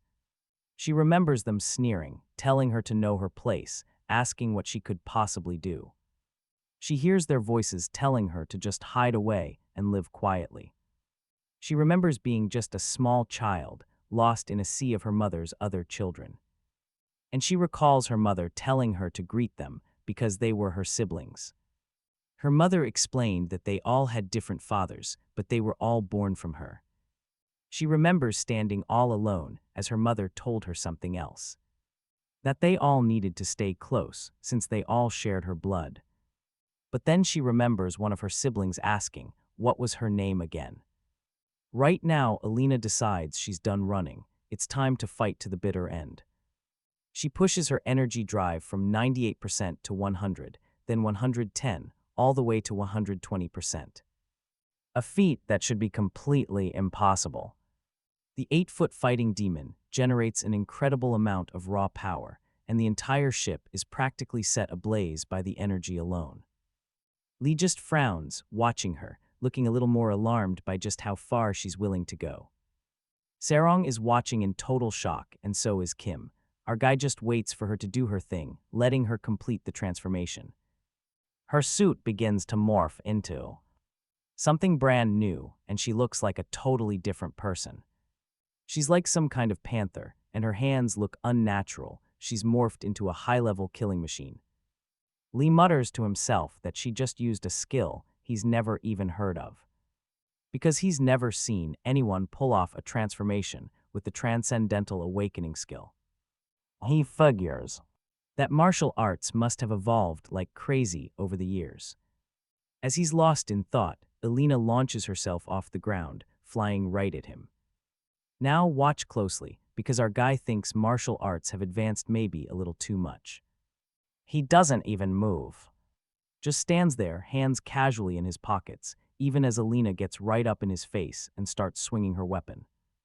She swings hard, but he dodges in a flash, recognizing the move as the chaotic storm sword technique from the IM sect. She unleashes another attack, a spiral of fire, and he keeps on dodging. He calls out the move, the sun and moon twin wheels of the Kunlun sect. The 8-foot demon is starting to get pissed, cranking her energy level to 125%. She lands several attacks at once, which our guy still dodges, identifying them as the sun-piercing spear technique and the falling sunblade technique from the Dian Kang sect. But Elena decides to amp it up again, pushing to 140%. She creates a swirling fire tornado attack, but Lee just bends backward, easily dodging that too. He recognizes it as the dog-beating stick technique and the drunken 8 immortal steps of the beggar's sect. Still crouched, Lee frowns, wondering how she's also mixing in the 4,000 red needles of the esoteric sect. Okay, I know what you're thinking. She's on fire today, cranking it to 170% because she never loses. Now she comes at him with 2 iron claws, pure explosive energy in her hands. And our guy just jumps backward to dodge, finally forced onto the defensive. He finally shouts at her, "That's enough already," and waves his hand in front of him. The sheer force of his attack unleashes a stream of fire straight towards Elena, who was midair, lunging at him. The attack is so powerful that a massive explosion is triggered, covering the entire deck of the ship. It looks like this one blast is going to take everyone out. The smoke is incredibly thick this time, and Lee just stands there, waiting to see what happened to Elena. Suddenly, something emerges from the smoke, catching his eye. Even Kim is totally freaked out by the sight. And he's probably never seen anything this bizarre in all his years on the job. Warren and Seryong are watching in pure astonishment. It turns out to be Elena, who now has 8 arms, each one holding a different weapon. She has gone completely wild with this transformation, seriously. She looks like one of those Indian gods, just levitating in the air, armed with 8 glowing swords. And then she rushes Lee, aiming to slice him from every possible angle, now at 190% power. And it looks like she has zero intention of stopping. She launches an overhead attack, coming down in a literal blaze of fire, but he just stands there staring her down. She charges forward, full of fierce determination, as that metallic armor consumes her entire body, making her look almost inhuman. Lee just looks up, frowning at how far she's taking this, wishing she would just stop. But Elena does the exact opposite, barreling towards him at maximum speed. He admits to himself her talent is impressive, but she's completely abandoned the path of righteousness. As she closes the distance, Lee realizes her awakening is just exposing her inner wounds and desires. She's literally being devoured by her own power. He keeps watching her approach and believes she is carrying some seriously heavy inner demons. Now pay attention. An explosive power gathers in his hand as he decides if she takes one more step, he'll have no choice but to kill her right here. Meanwhile, Huan stands behind him, watching Alina charge straight for them. Then, out of our guy's hand, a strange celestial sword materializes. He made a promise, after all, a promise to protect Huan. Seryong and Kim are floored when they realize what Lee is wielding. It's a legendary weapon known as a heart sword, but the 8-foot fighting demon doesn't care. She completely ignores the sword in his hands, hellbent on putting him in the ground. It's pretty clear only one of them is walking away from this. Just as she's about to reach him, he strikes, roaring at her to finally stop. The resulting energy is so massive it nearly blinds everyone watching the fight. Even Robert has to shield his eyes from the blindingly brilliant light. From Robert's ship, a massive explosion is seen engulfing Alina's vessel. The impact from the heart sword is so immense that it literally splits the entire ship into several pieces. The whole thing just detonates in space, right in front of the Greenwood fleet. I mean, let that sink in for a second. The explosion is so huge that from a distance, it looks like a brand new star just ignited. On the main Greenwood ship, the captain watches in absolute horror, seeing the blast right where his boss was. The explosion was so powerful, there was no way Kim could have possibly survived. But then he hears a cough nearby. It's Kim. He teleported back just in the nick of time before the ship went up in flames. Kim screams out Lord Chu's name, looking pretty bloodied up, but tells the captain he's not dead yet as Cheju helps him to his feet. Kim leans against a wall and stares out the window, looking at the smoldering remains of the ship he just escaped. He tells Cheju that if he'd teleported even 0.1 seconds later, he'd be space dust. The fires from the explosion still burn bright across space as pieces of the ship drift aimlessly. Standing on one huge chunk of wreckage, Seryong yells at Lee, asking if he's lost his mind because they all could have been killed. She asks him if sailors in the middle of the ocean just sat there, own ship on fire out of anger, telling him he should have shown some restraint. Lie, with blood trickling from his mouth, struggles to speak and tells her restraint was never an option. Seryong rushes to his side, immediately asking if he's hurt when she finally sees the blood. Kim just keeps looking up and tells her that he faced a power much stronger than he ever anticipated. Seryong follows his gaze and realizes exactly what he's staring at. You and I both know this is far from over. All right, let's dive into the aftermath of a truly insane battle. Adrift in space is Alina's broken body and her shattered weapon. The captain asks if she's dead. She's not moving a muscle, just floating there. But Lee, his eyes still fixed on Alina's form, tells her that no, she's not dead. Not yet, anyway. Suddenly, a mysterious woman appears out of nowhere and retrieves Alina's unconscious body. Lee explains that the sword's impact didn't kill the 8-foot ghost, because a much stronger force was protecting her, and he's looking right at this strange newcomer. The woman looks down at Alina with pure sympathy in her eyes and gently covers her naked body. She has an angelic beauty, but she continues to stare down at Alina's form with a heavy heart. Just then, a light from a massive ship appears right over them, and the woman lifts the fighting ghost up into the air. And here's where it gets crazy. Seryong immediately recognizes her as the West Heaven Sword Matron. And for Kim, that's his mother. This must be the very same mother who gave Alina the ring that she completely ignored until now. The West Heaven Sword Matron carries the body onto her ship, not saying a single word to anyone watching. Lee just stares in shock, his powerful heart sword still in hand. Inside the West Heaven Sword Matron's ship, we see a pool of glowing green chemicals. And floating inside is Alina's unconscious body. It looks like this strange liquid is meant to heal her from all her injuries. Her mother stands right in front of the tube, just watching, hoping she'll wake up soon. Her mother has this incredibly distraught look on her face as she keeps staring at Alina, floating inside the recovery tank. A moment later, Kim, Seryong, Hua Rin, and Lee all appear directly behind her. It seems she summoned them here to have a little chat. Kim immediately drops to his knees before his mother, in a sign of total submission. At the same time, Seryong holds Hua Rin's hand to comfort her because she looks terrified. Kim tells his mother he had no idea she was coming and begs her to punish him for his lack of loyalty and respect. But she doesn't even let him finish his sentence, telling him this isn't his place to intervene. She makes it crystal clear this is not a room for little children like him to speak. She orders him to act like he isn't even here, a command that clearly hurts Kim, who stays on his knees. Okay, I know what you're thinking, a mother's rage, right? Well, think again. She walks right up to Lie, shows a sign of respect, and introduces herself. Kim is absolutely shocked to see his mother showing respect to anyone, and Sir is just as stunned. The West Heaven Sword Matron apologizes to Lie for violating the martial arts dueling code by intervening in their fight, explaining that she was driven by her love as a mother. She even offers to cut off her arm as an apology if he wants, but Lie just tells her there's no need for that. He asks her if Alina is her daughter as he glances at the recovery tube. Sir rushes up to Lie and whispers frantically that he's talking to the West Heaven Sword Matron, telling him to speak with more respect.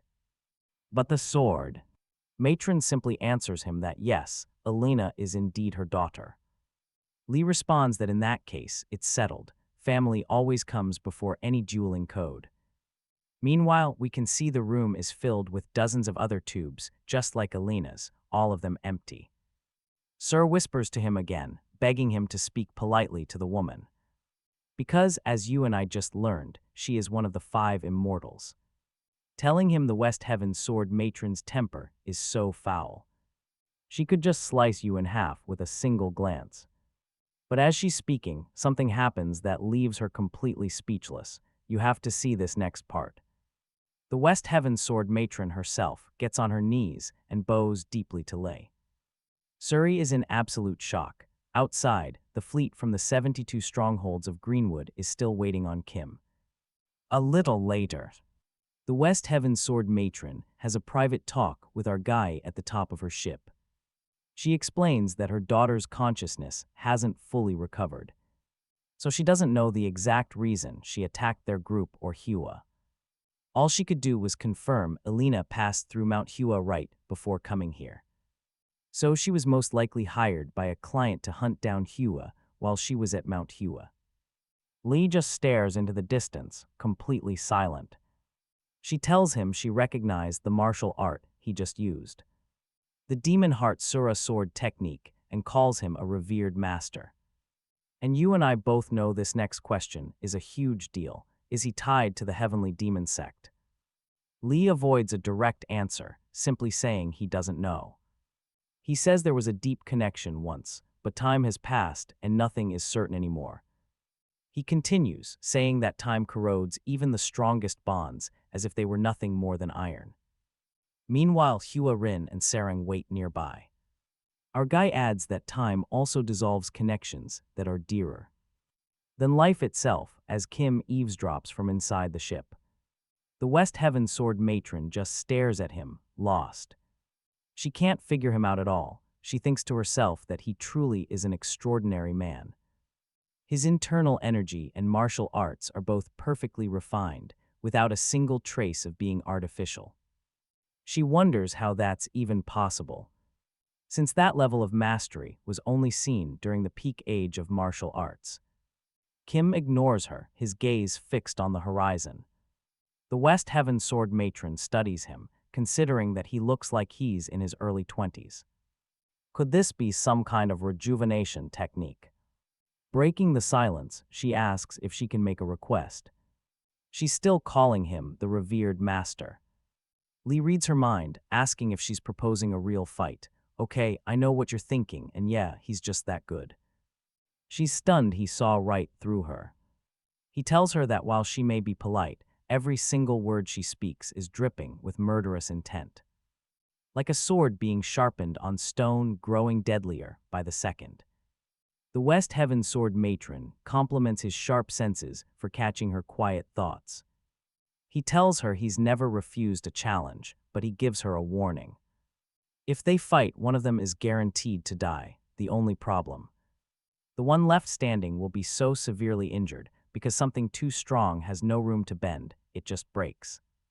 The matron begins to unleash her internal energy, accepting her fate. Still hoping she gets this fight. Seryong senses her power building and gets worried that a storm is about to break. While her power is rising, Lee asks her a simple question. Do they have any real reason to fight? He doesn't even look at her.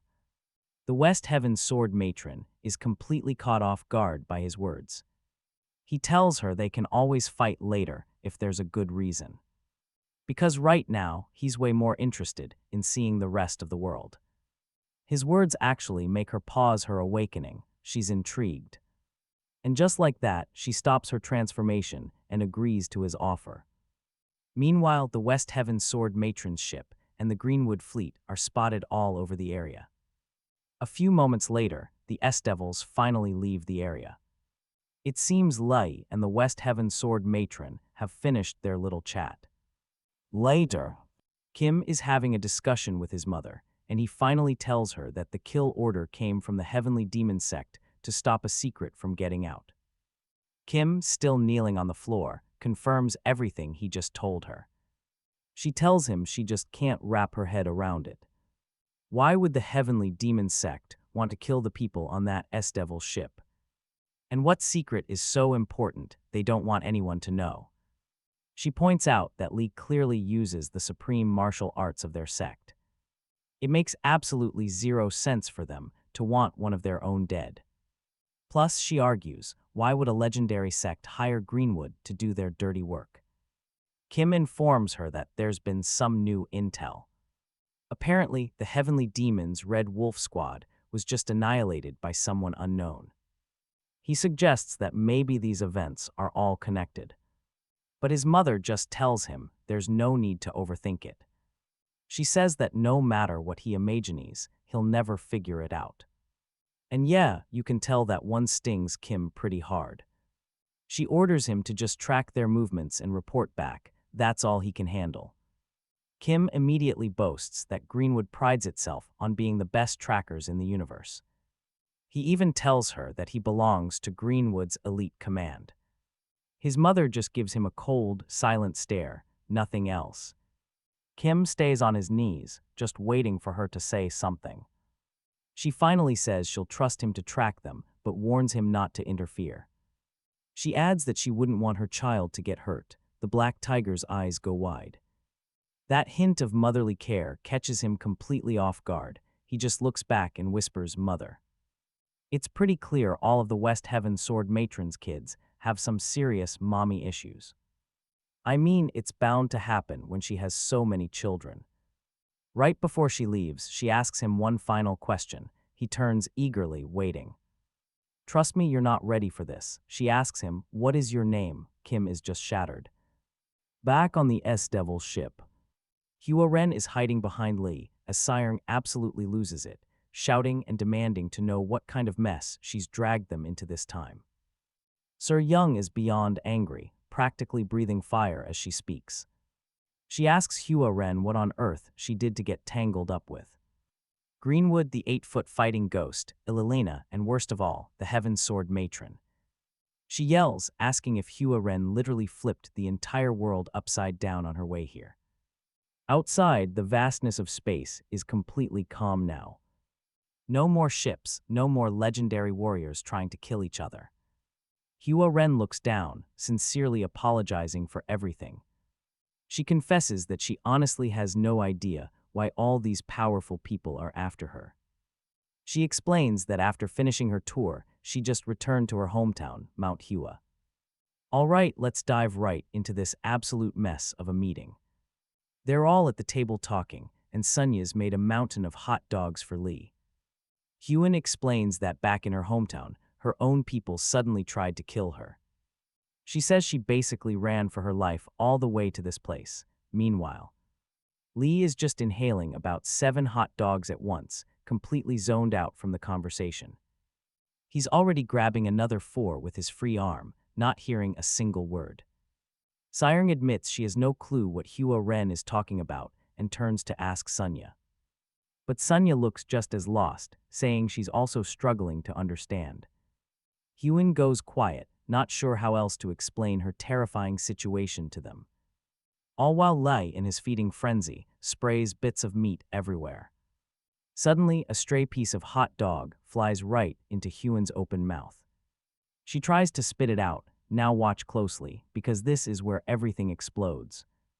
Robert slams his hands on the table, demanding to know if she just said Mount Hua. He furiously shoves Seryong aside, asking if she means the Mount Hua planet. Turns out that's his hometown. In the chaos, the girl accidentally swallows the meat. She starts choking, coughing like crazy, but Lei is completely oblivious. He's still eating like a man possessed. Robert just demands that she answer him. He needs to know what happened at Mount Hua, while Hua Ren continues to choke. Watching this whole disaster unfold, Sunya just frowns, saying humans are utterly abnormal. Meanwhile, on the West Heaven Sword Matron's ship, we see a problem. One of her giant stasis tubes has been completely shattered, and out of it, Elena's conscious body tumbles to the ground, and she starts coughing violently. Right in front of the West Heaven Sword Matron herself, her mother just watches, worriedly giving her a moment to recover her senses. Then she immediately asks, "What happened to you on Mount Hua?" But Elena can't stop coughing. Still struggling for breath, Elena finally pushes herself up off the floor and looks up at her mother. Now, we cut back to the wild crane inn where Lee first met the Red Wolf squad. Inside, the innkeeper, Wang the 18th, is watching something. It's footage of Lee's insane encounter with Elena. He watches on the screen as she unleashes her attacks, and Lee just casually dodges every single one of them. Then he sees it. Lee, tired of dodging, unleashes the legendary Heart Sword. The very same attack that caused that massive explosion that ripped right through space. Wang watches, totally hyped, while his guards behind him are just frozen in shock. And then it hits him. He remembers Seryong asking him just how much a collection of 2,000-year-old martial arts manuscripts would even be worth. She told him they were all originals, and S-rank, and I know what you're thinking. Yup, she was telling the absolute truth, and he passed on a deal worth a fortune. We cut to the Heavenly Demon Sace 32, where the same footage is playing. Elena launches herself at Lei, who just stands there, completely unfazed. She unloads a flurry of strikes, and he dodges every single one seamlessly. A look of pure horror spreads across the face of Commander Young Ryuk. He watches, terrified, asking what's going on as Lee wields the Heart Sword. To finish Elena off, from right behind him, the West Heaven Sword Matron speaks up. She asks what he thinks of the footage, saying the martial art looks quite familiar. He turns to her. She just stares, waiting for an answer. And trust me, this is where the real story begins. Model hoping he'll confirm the martial art is connected to the demon sect. Young admits it's a level of power he's never seen or even heard of. But he tells her he has no idea what she means by it being familiar. The sword matron just gives him a blank stare, wondering if he's really that clueless. Is he totally in the dark about this new player on their turf?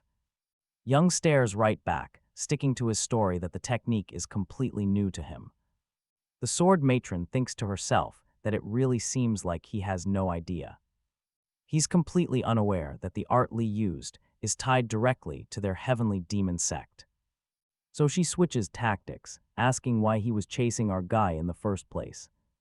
And why did he drag Greenwood into it? The commander brushes her off. He says that's an internal matter for their sect and none of her business. Not even for the sword matron, who rules the entire West Heaven cosmic zone. He scowls, trying to stand his ground, but then the left side of his neck is cut. Just like that, Young gets a slice across his neck, and it starts bleeding. Meanwhile, the sword matron hasn't even moved, her sword still out. She somehow managed to cut him from across the room in the blink of an eye. A menacing aura suddenly explodes around her as she holds her blade steady. The message is clear, she's getting that information, one way or another. Young, for his part, sees the fabric around his neck is sliced clean through. The cut is just a surface wound, a clear sign she could have taken his head off. She chose to spare him, but only as a warning shot. He places a hand on his neck. He tries to stop the bleeding and asks if she's declaring war on the demon sect. She just laughs, asking if he really thinks she, of all people, fears bloodshed. He just looks at her, still clutching his neck to stop the flow of blood. He thinks to himself that this is a woman who is completely obsessed. So obsessed with martial arts, she supposedly even devoured her own children. Yeah, this is not someone who cares about risks when it comes to her passion.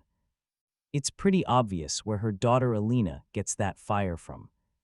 The sword matron's blade begins to burn, glowing with a bright red fire. Looks like things are about to go down for real. Her power awakens.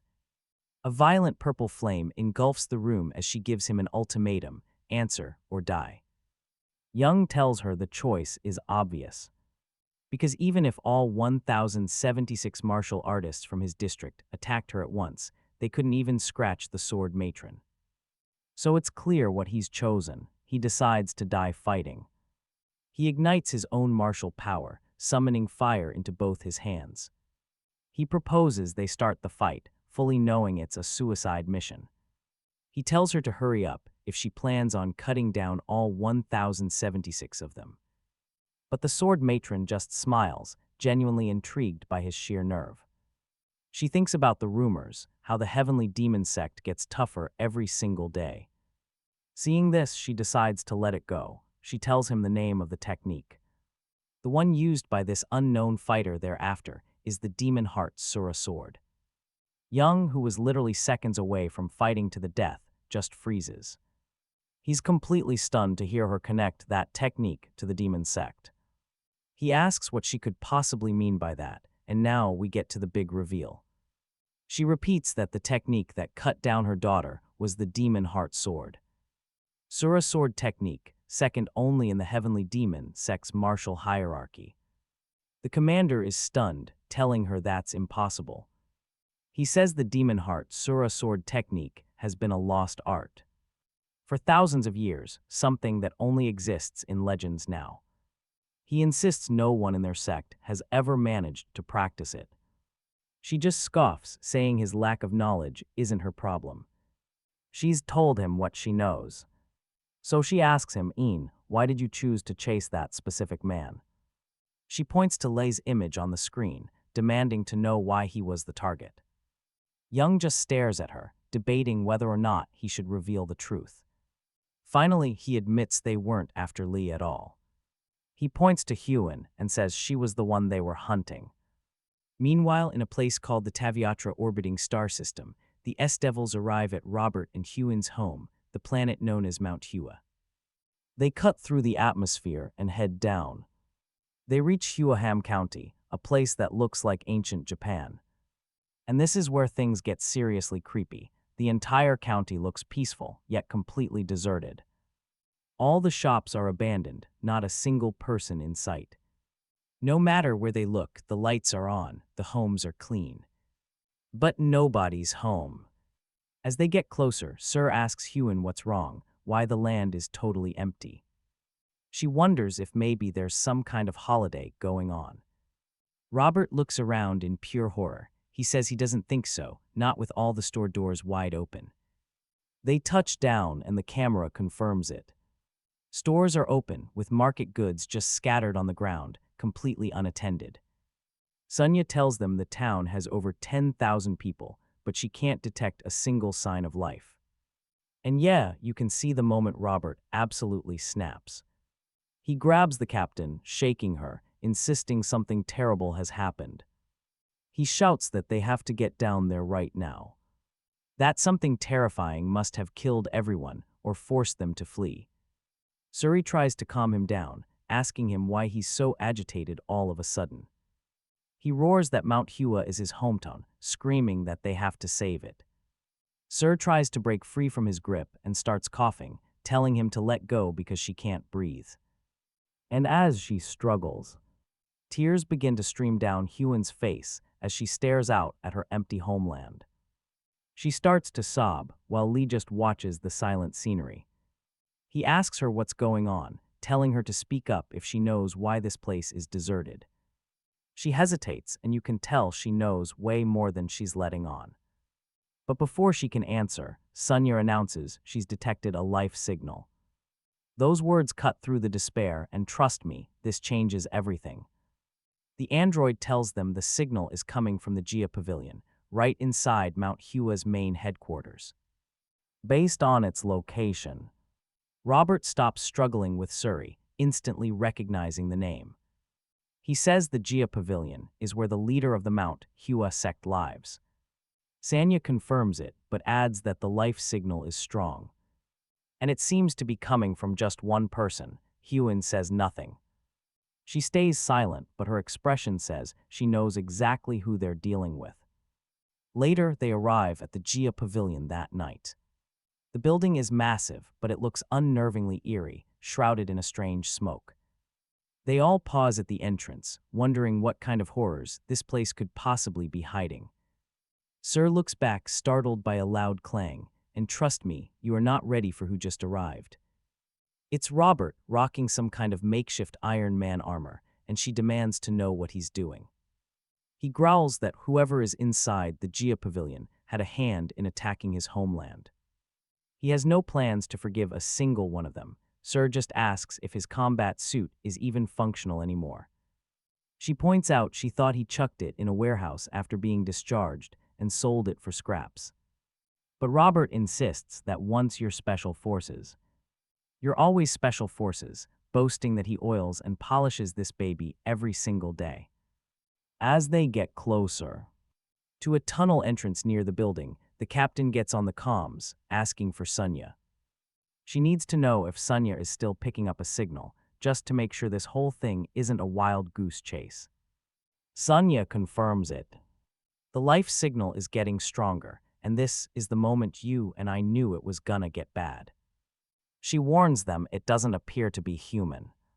Seryong processes this, suggesting they send in a recon drone first to get eyes on whatever this thing is. Nearby, Robert's eyes go wide when he hears their target might not be human. Before the captain can even finish her sentence, Robert just snaps. He screams and charges headfirst into the tunnel, yelling that he'll kill it, whatever it is. He dares the monster to come out and face the special forces. Seryong and Lee can only stare after him, completely dumbfounded. Not knowing what else to say, the captain notes how he's going berserk just because they're in his hometown. She figures there's no point in sending a drone now, since Mr. Patriot here just announced their arrival to the entire country. So they head toward the entrance, and she orders everyone to stay on high alert. Just as they're about to step inside, a torrent of pure fire explodes from the tunnel, rushing right at them. Seryong sees the blinding light and freezes in shock, wondering what it could be. The jet of flames incinerates everything in its path as it pours from the tunnel. Let's just hope they aren't about to fight an actual dragon. The fire is so intense that it blasts past the entrance of the pavilion and reaches all the way across to the houses on the other side. A moment later, the stream of fire sucks back into the tunnel, and an eerie silence falls over the area. Sir is completely stunned by what just happened, unable to say a single word. Win is also in shock that a literal inferno just tore past them and they're still standing. I know what you're thinking. How in the world are they even alive? The two women are found pressed against each other in a pretty embarrassing pose. Turns out Lee had instantly grabbed both of them and activated a shield that took the full force of the blast. Lee, however, doesn't even notice their awkward position at all. His eyes are glued to the tunnel, trying to figure out where that fire came from. Seryong finally snaps out of her daze, looking behind him and asking the same question. Our guy suggests they keep moving, and casually drops Seryong and Huan to their feet.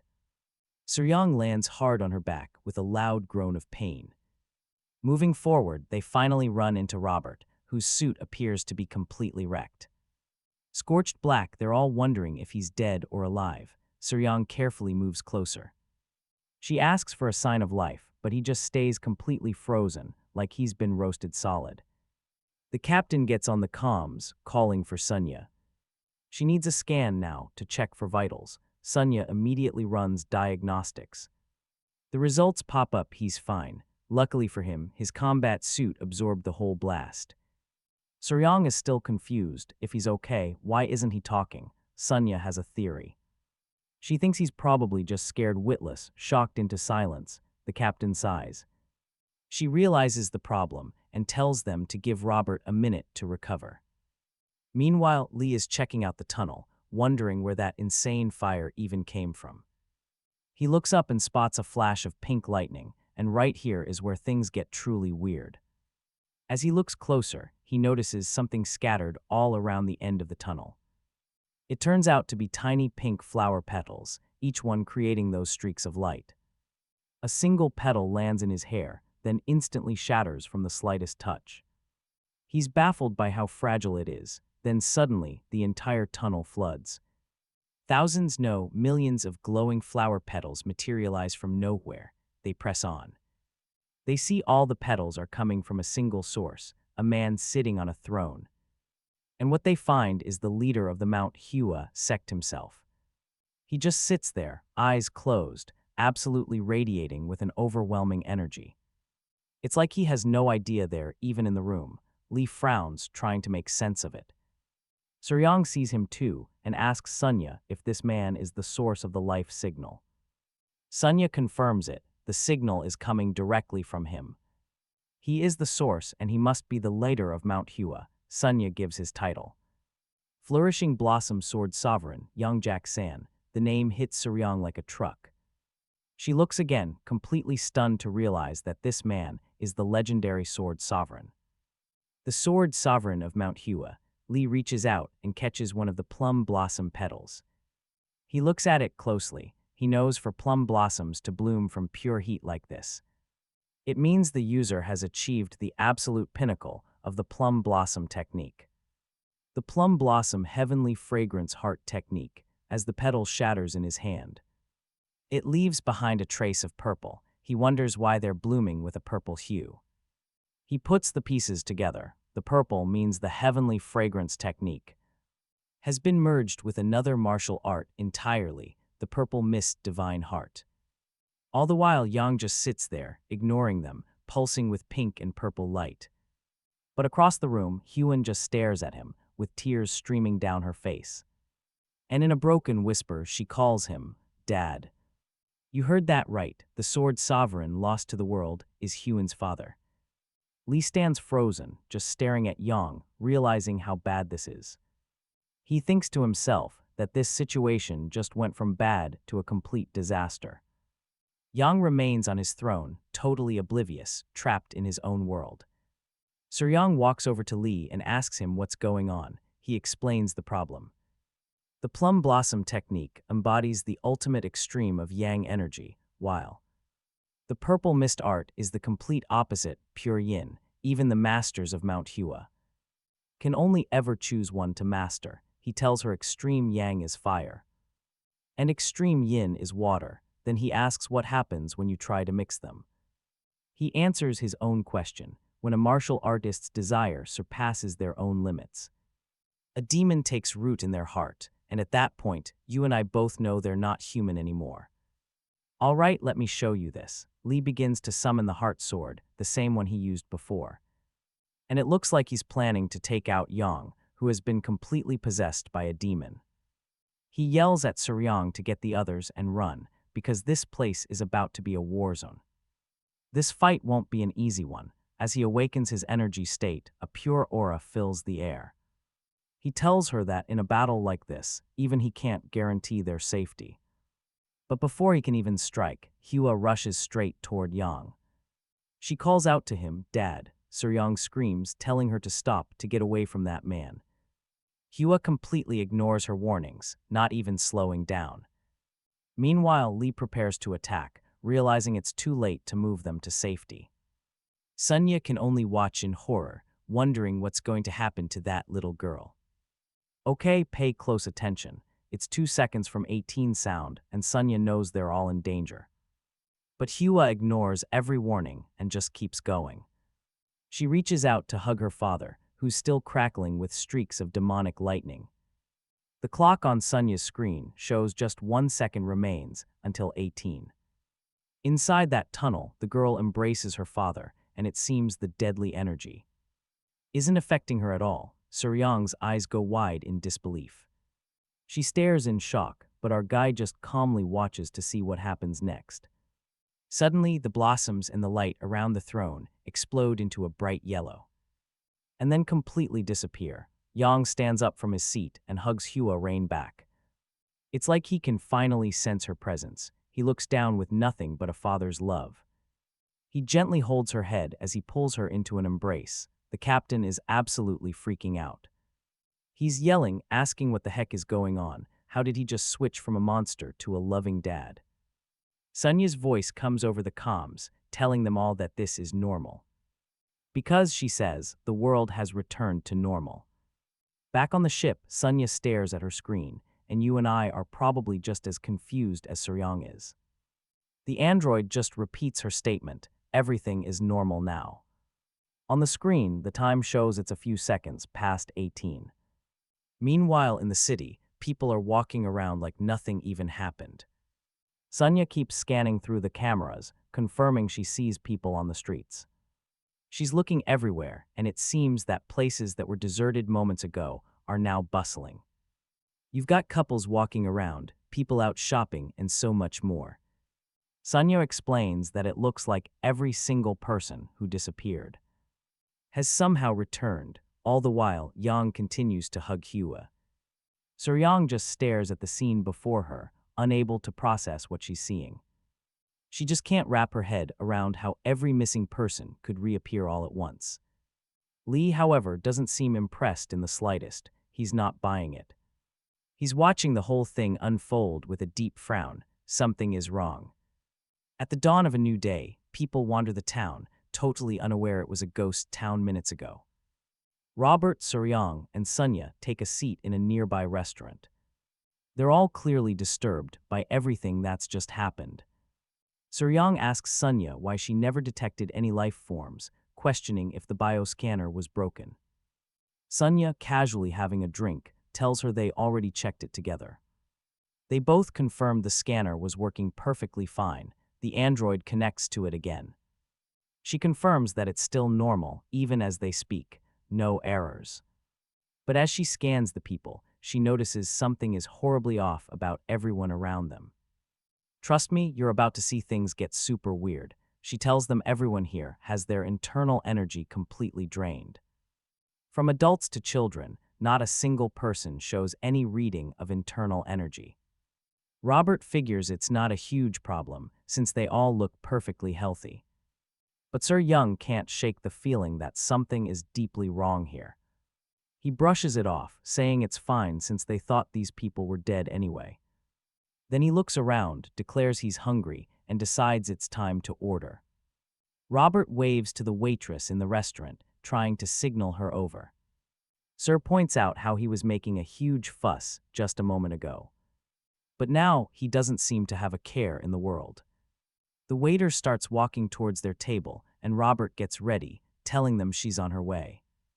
As she gets closer, Robert starts his order with confidence.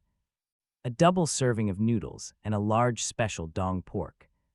But then he notices something strange and stops mid-sentence. The server walks straight past him. She didn't seem to hear a single word he said. Robert just freezes, hand still hanging in the air. He's wondering if it's just terrible customer service. Or maybe she just didn't hear him. He watches as she serves other customers. Why did she walk past him? Was she just too busy to notice? But then she heads back in their direction, and he thinks she's finally coming back. So he shouts out, trying to place his order one more time. The lady walks right past him again, without a word, and you and I both know something is seriously wrong here.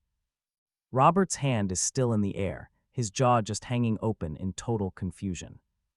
He finally snaps, shouting out, wondering what is going on with this waitress. Sunya finally clues him in, telling him it's not about being ignored. It's much worse than that. The people in this town can't even see them.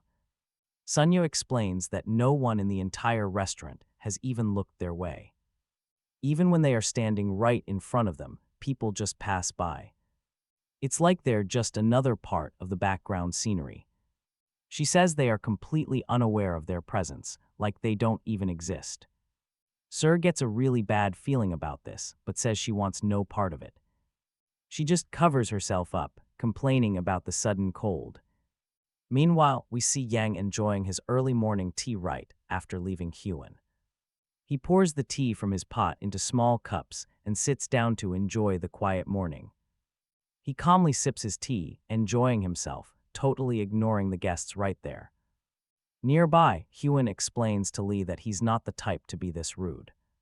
He would never drink tea alone while guests were present. She calls his name, worried.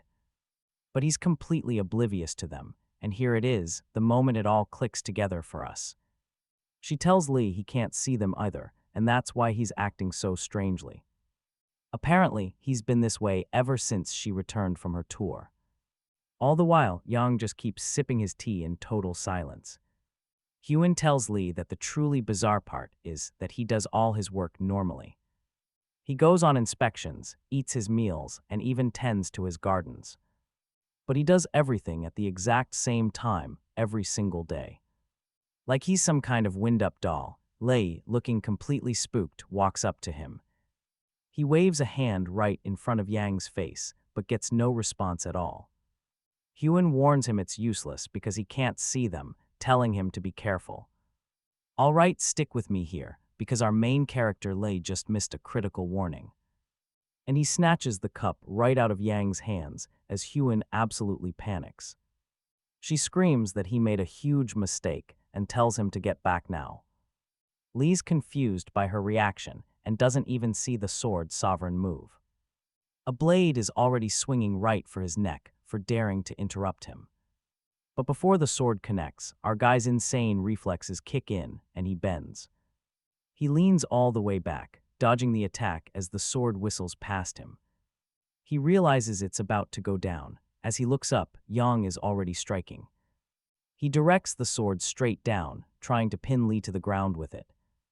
Lee rolls out of the way, avoiding a blur of attacks from the sword's edge. The sword Sovereign moves at lightning-fast speed, a storm of motion. And this is where things get absolutely insane. Fortunately, our guy is just as fast. It looks like he's attacking with several swords at once, and Lee has no choice. He has to keep dodging. Yang then creates an energy force in his hands.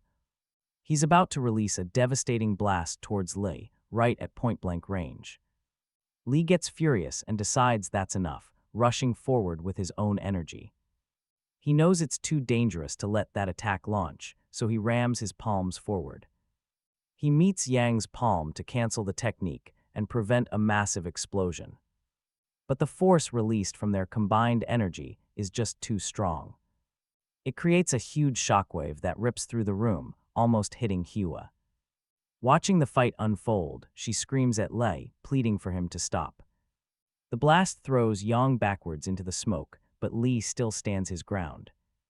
Yang gets right back up, his eyes burning with pure murderous intent. His entire body starts crackling with lightning, and to think this all happened because of a cup of tea, you and I know that's completely wild. Our guy recognizes this state, extreme yang and yin clashing just like in the tunnel. That's when Hua shouts out the only way to stop this rampage, give him back the cup. Lee stares at him, remembering that when a person tries to surpass a limit, their bodies simply can't handle the strain. It's a fundamental principle of power. That person should fall to their inner demons, their body bursting like a balloon. They should end up shredded to pieces, but he watches Yang's energy just grow. As Yang walks toward him, Lee wonders how this is even possible. He is treading in an impossible realm that should have killed him by now. Yang keeps coming, surrounded by an aura of fire and strange purple light. Suddenly, that enormous plum blossom flower appears again out of thin air. The flower's pink is now corrupted by a dark purple as it moves with Yang. He's walking towards Lee inside a whirlwind of pure power, and Lee is baffled. He seems to be human, but at the same time, he's clearly not. Just what is the story behind this guy? That's when Hyun screams again. She yells at him to hurry up, because waiting any longer will be fatal. The menacing and deadly-looking flower closes in on Lee. Okay, you and I both know he has to act now. He remains crouched as Hui watches in total dread, hoping he moves quickly. Lee suddenly whips out the cup and prepares to make his move. He swings his arm back, gathering enough force to make the throw count. He launches it with everything he's got, sending the cup flying towards Yang. And just watch as this cup flies towards that massive, deadly-looking plum blossom. It's heading right for the center, looking like the flower is about to stop it cold. But nope, the cup rips clean through the middle and punches right out the other side. As it breaks through, the entire flower explodes into a cloud of dark purple gas. Hyun watches, holding her breath, just hoping the cup will reach her dad. She needs all this insane fighting to finally stop. Suddenly, Yang snatches it from midair. And you realize that little cup was what he was fighting for all along. The moment the sword sovereign retrieves it, the pink fire and lightning around him fade. All that wild energy just vanishes the second he has the cup in his hand. And just like that, it looks like things are returning to normal. Yang shifts right back to his old self, sipping tea in his small chair. He calmly pours more into the cup, totally ignoring the two people in the room. It's like they don't even exist. Lee just frowns, looking at him. He's realizing one of them almost died, all because of a single teacup. Win, on the other hand, looks massively relieved that the chaos is over. Before long, night falls, and everything is plunged into darkness again. Wahin tells Lee that she came home from an interstellar tour about half a month ago. Meanwhile, we see Sunya, Seryong, and Robert walking through the crowds, completely lost. Pay close attention here, because Wahin explains that when she returned, everything had changed. The trio continues to move through the streets, wondering if anyone can even see them. Ren tells our main character that all the people act as if they are wind-up dolls.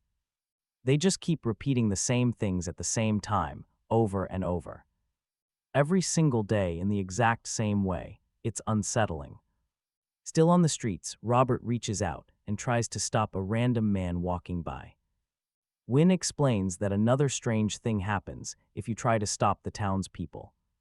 She says you can't interrupt their weird, repetitive activities.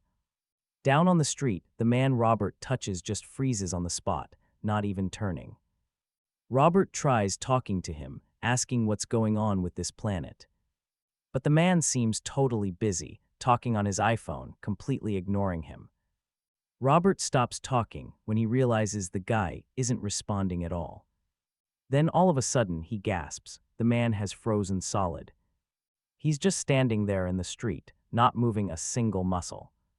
Just as Hyun explains to Lei, whenever you stop the people, they just freeze. Robert tries waving his hand in front of the man's face, but gets no response. And it's not just him. Everyone in the street stops moving. Trust me, this is where it gets crazy. Hyun says something else happens next. On the streets, every single person suddenly starts to fade away into nothing. They vanish right before his eyes, like they were never even there. Robert is just standing there, completely shocked and confused. He looks over at Sunya, asking her what just happened if they teleported. Sunya just stares at the disappearing people and admits she doesn't know. Seryong looks at Sunya, asking how she couldn't know. If she doesn't, who does? The android tells them it seems like teleportation based on her readings. She says the particle waveform matches, but there's a major issue. The scale of this event is just way too large, and Seryong is completely lost. She hadn't even looked back to realize everyone else had just vanished. When she and Robert finally turn around, they're completely alone. She demands to know where Sunya thinks everyone could have gone. Sunya just keeps scanning the area. Her conclusion is chilling. All signs of life have been wiped from the entire planet. The captain is stunned, asking her to repeat that. She can't believe it. Meanwhile, Hyun tells Lee that when everyone disappears, just like this, something else always happens. She looks out at the empty streets and warns him. Now stick with me here, because this is when strange creatures begin to show up. Down on the ground, Seryong, Robert, and Sunya see some odd movement. An entire army of robots is marching towards them through the city streets. They move in a strange, irregular formation as a thick mist blankets the ground. The three of them just stare in horror, and Robert can only ask, "What in the world are those things?" The robots are all wielding swords.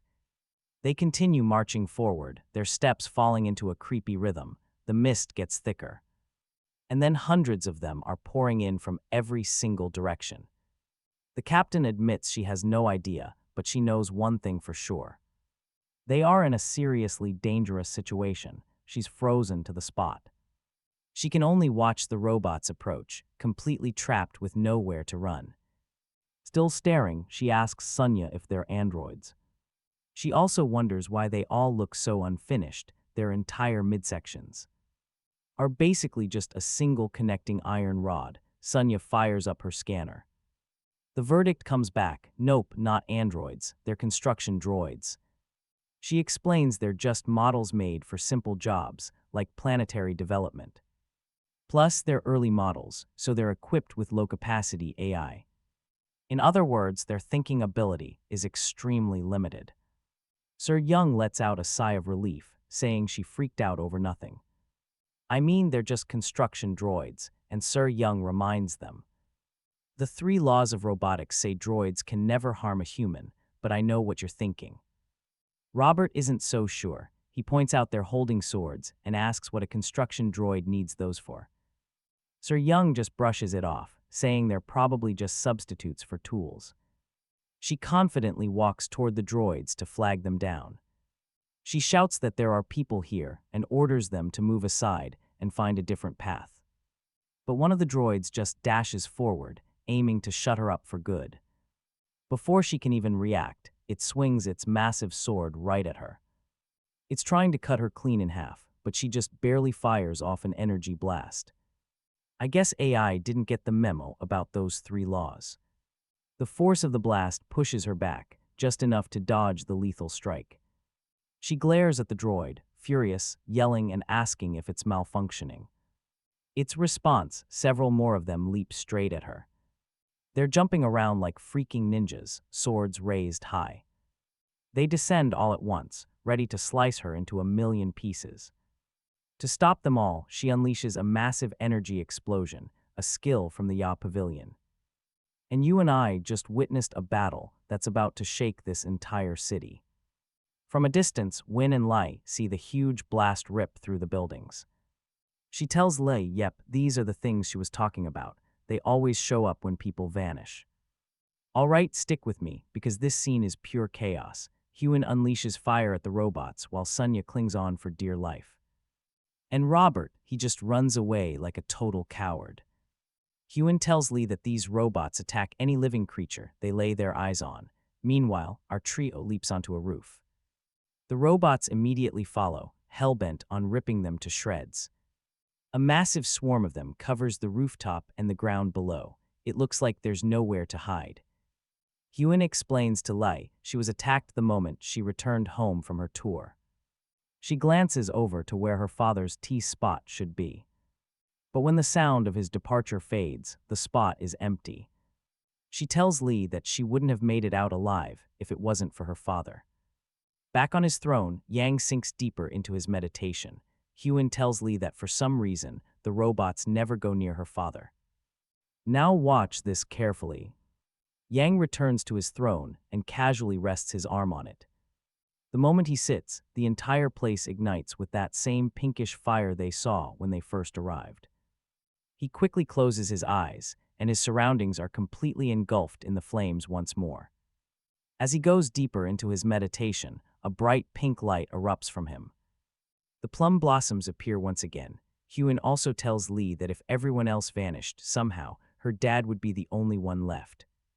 The only problem is he stays in that state, completely unreachable. Lee looks right at him, explaining that Yang is just hanging on.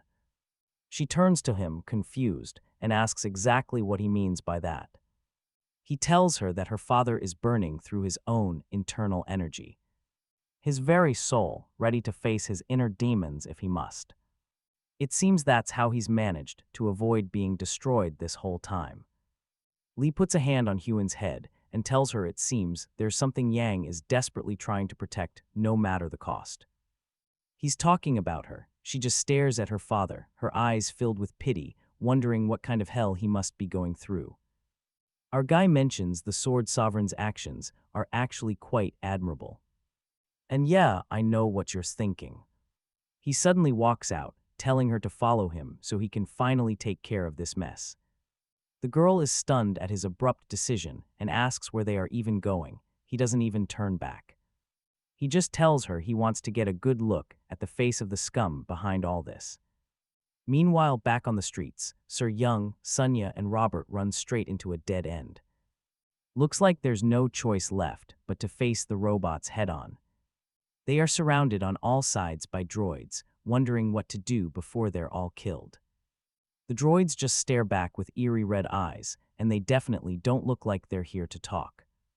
Suri starts to stammer, asking why they're doing this. Why are they attacking humans? She asks Sunya if it's even possible for droids to attack people like this. Sunya, hiding behind her, says it's impossible. An android's intelligent systems are forbidden from violating the 3 laws of robotics. Sunya continues that attacking humans shouldn't even be an option for them, but here they are. The captain asks why these robots are acting like this, wondering if they're just malfunctioning or can't see them as human. And trust me, this is where it gets interesting.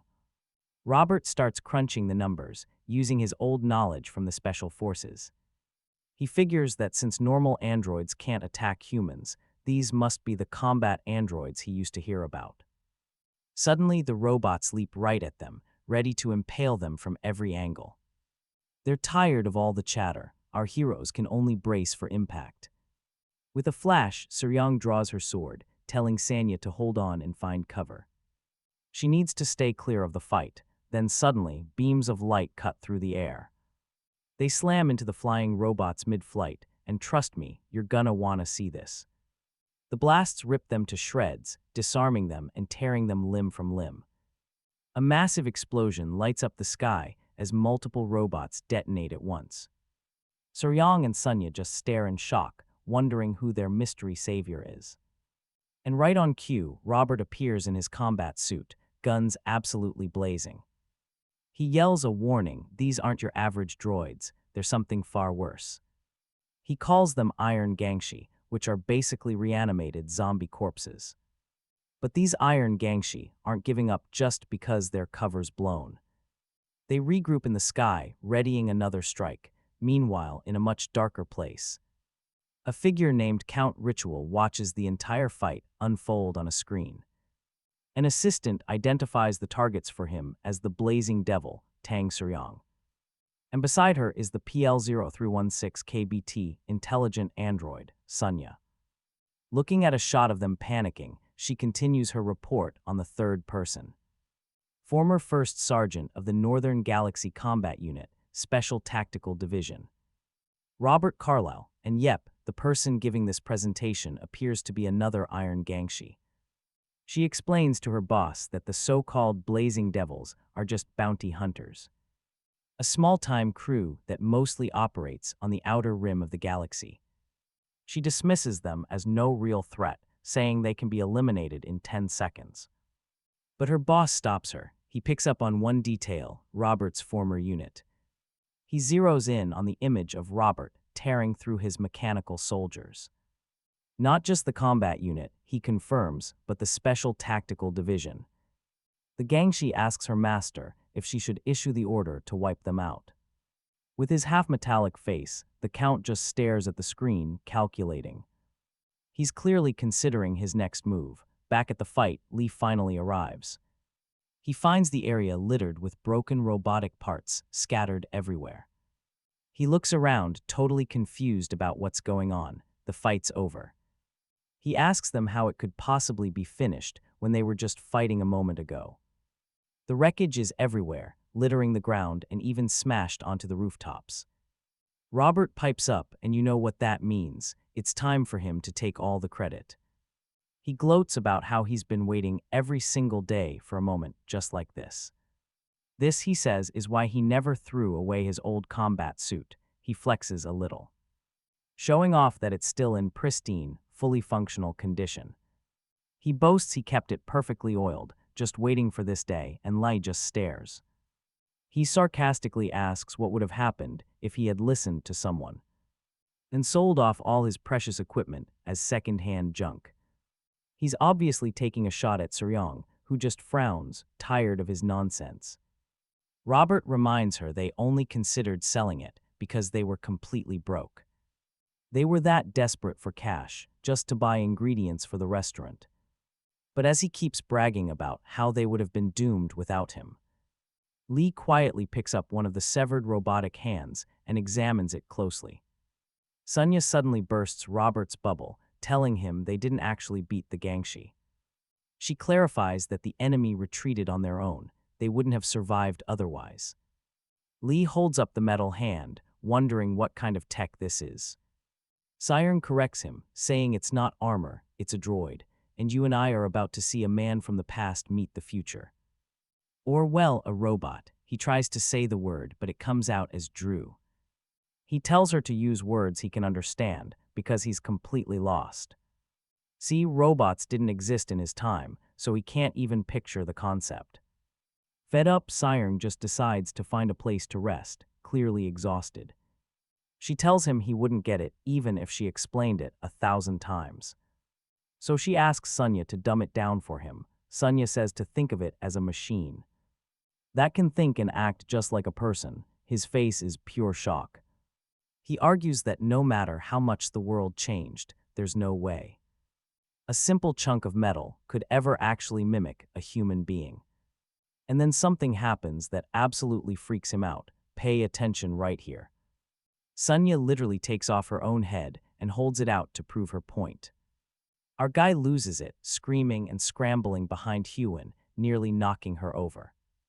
He demands to know what kind of monster Sonya is. Sir gets up, asking Sonya if she forgot to mention she was an android, but Sonya says they've been a little busy. Meanwhile, one of the destroyed Gangshi still has its intelligence unit online. Its eyes flicker open, staring right at the group, who have no idea they're being watched. It records Lie grabbing Hua Rin and cowering behind her like a shield. The Gangshi reporting to Count Richel connects to the live feed and tells him something interesting. He says our guy isn't registered in any database. Back in the secret hideout, they watch the footage on a massive screen as the Gangshi adds that Lie doesn't appear to have an internal energy drive, meaning he's a pure natural. Count Richel stands up to leave, brushing him off completely. And yeah, judging by our guy's cowardly moves, you and I can see why he's not worried. He says the person they really need to worry about is Robert. If he's from the Special Tactical Division of the Galaxy Combat Unit, he's an elite soldier. The Count believes that as a first sergeant, he has to be the best of the best. He figures a man like Robert wouldn't just show up here by accident. He had to have come with a very specific purpose. So he orders his men to be on high alert and investigate him thoroughly.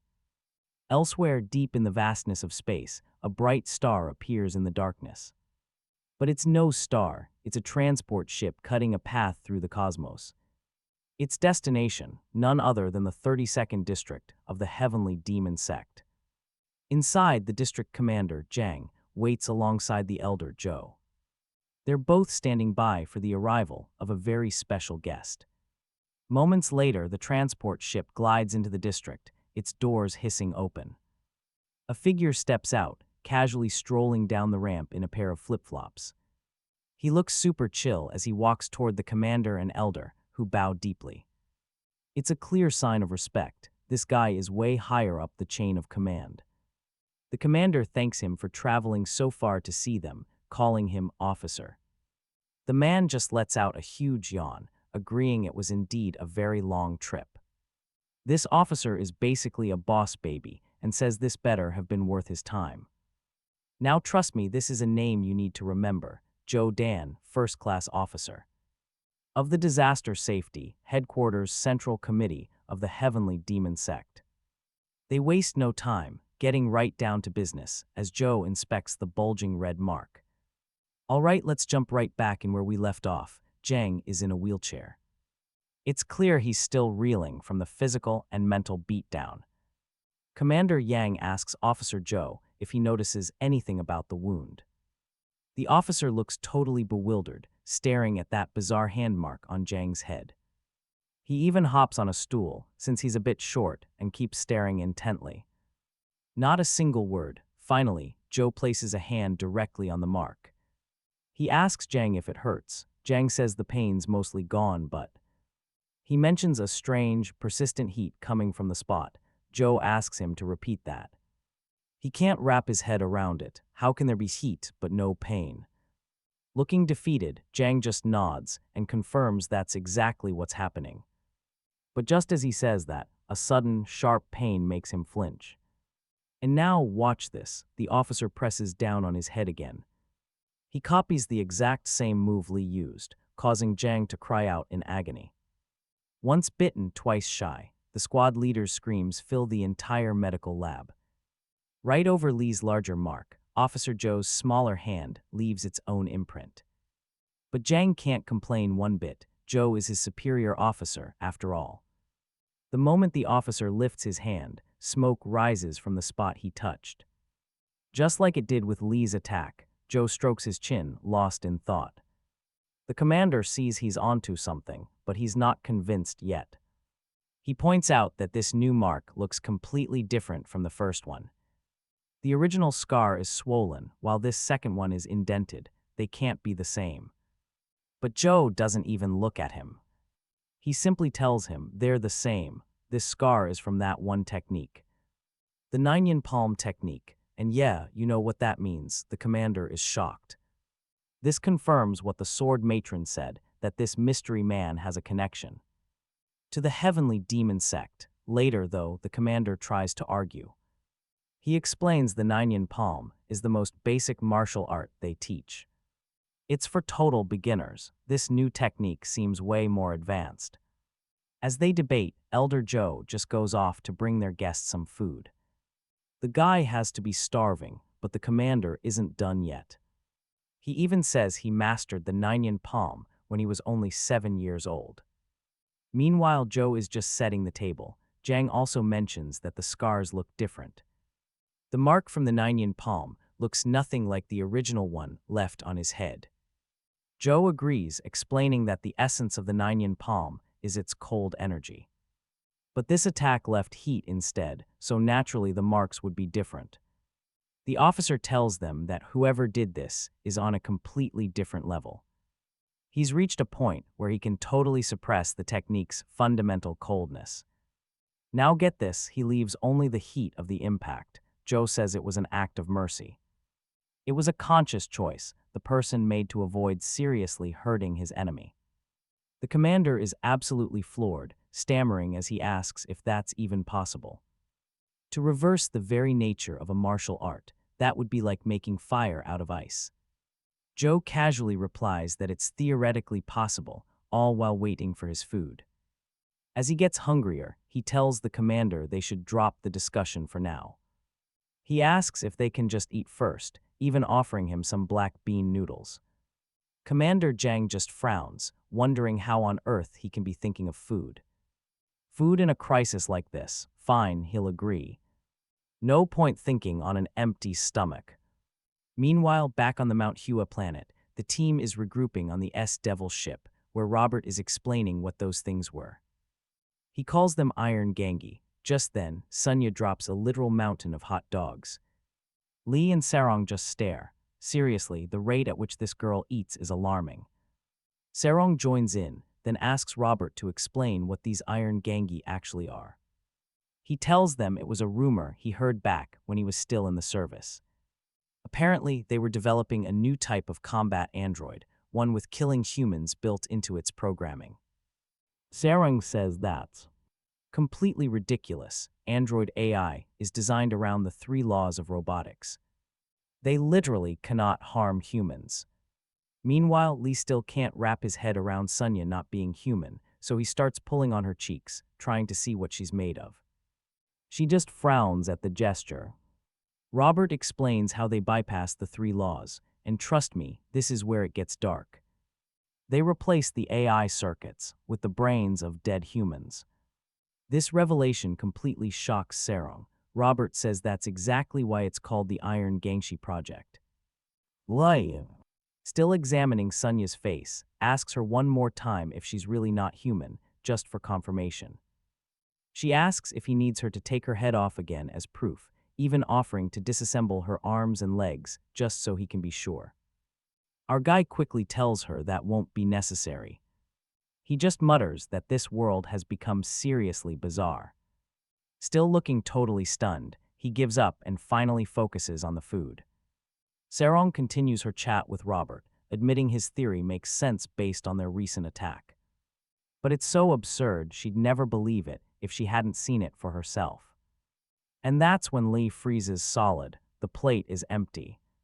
You and I both know what happened. The duo ate every single hot dog while he was distracted. Seryong just sees Lee glaring at her and says how it's really insane to think someone would use the brains of dead people. She is met with a cold, hard stare from Lee, who's horrified that there's no more food. The captain has no clue why he's looking at her that way and asks what's wrong. Then she looks down, notices the empty tray, and it clicks. Oh, she immediately tells Sunya to grill more hot dogs to feed him and avoid any trouble. Sunya just stares back blankly and tells her that they are all out of hot dogs. Seryong just dismisses it, saying then there's nothing they can do. She goes right back to the discussion about getting a clear grasp of what's happening on the planet. Turning away, she says it feels like they're caught in a really unlucky situation. But behind her, Lee suddenly exclaims that they are disrespectful beings and starts to glow with a dangerous energy, making Seryong turn back around. He angrily says that even if the era of martial world etiquette is gone, it is shocking that she had the sheer guts to steal his food.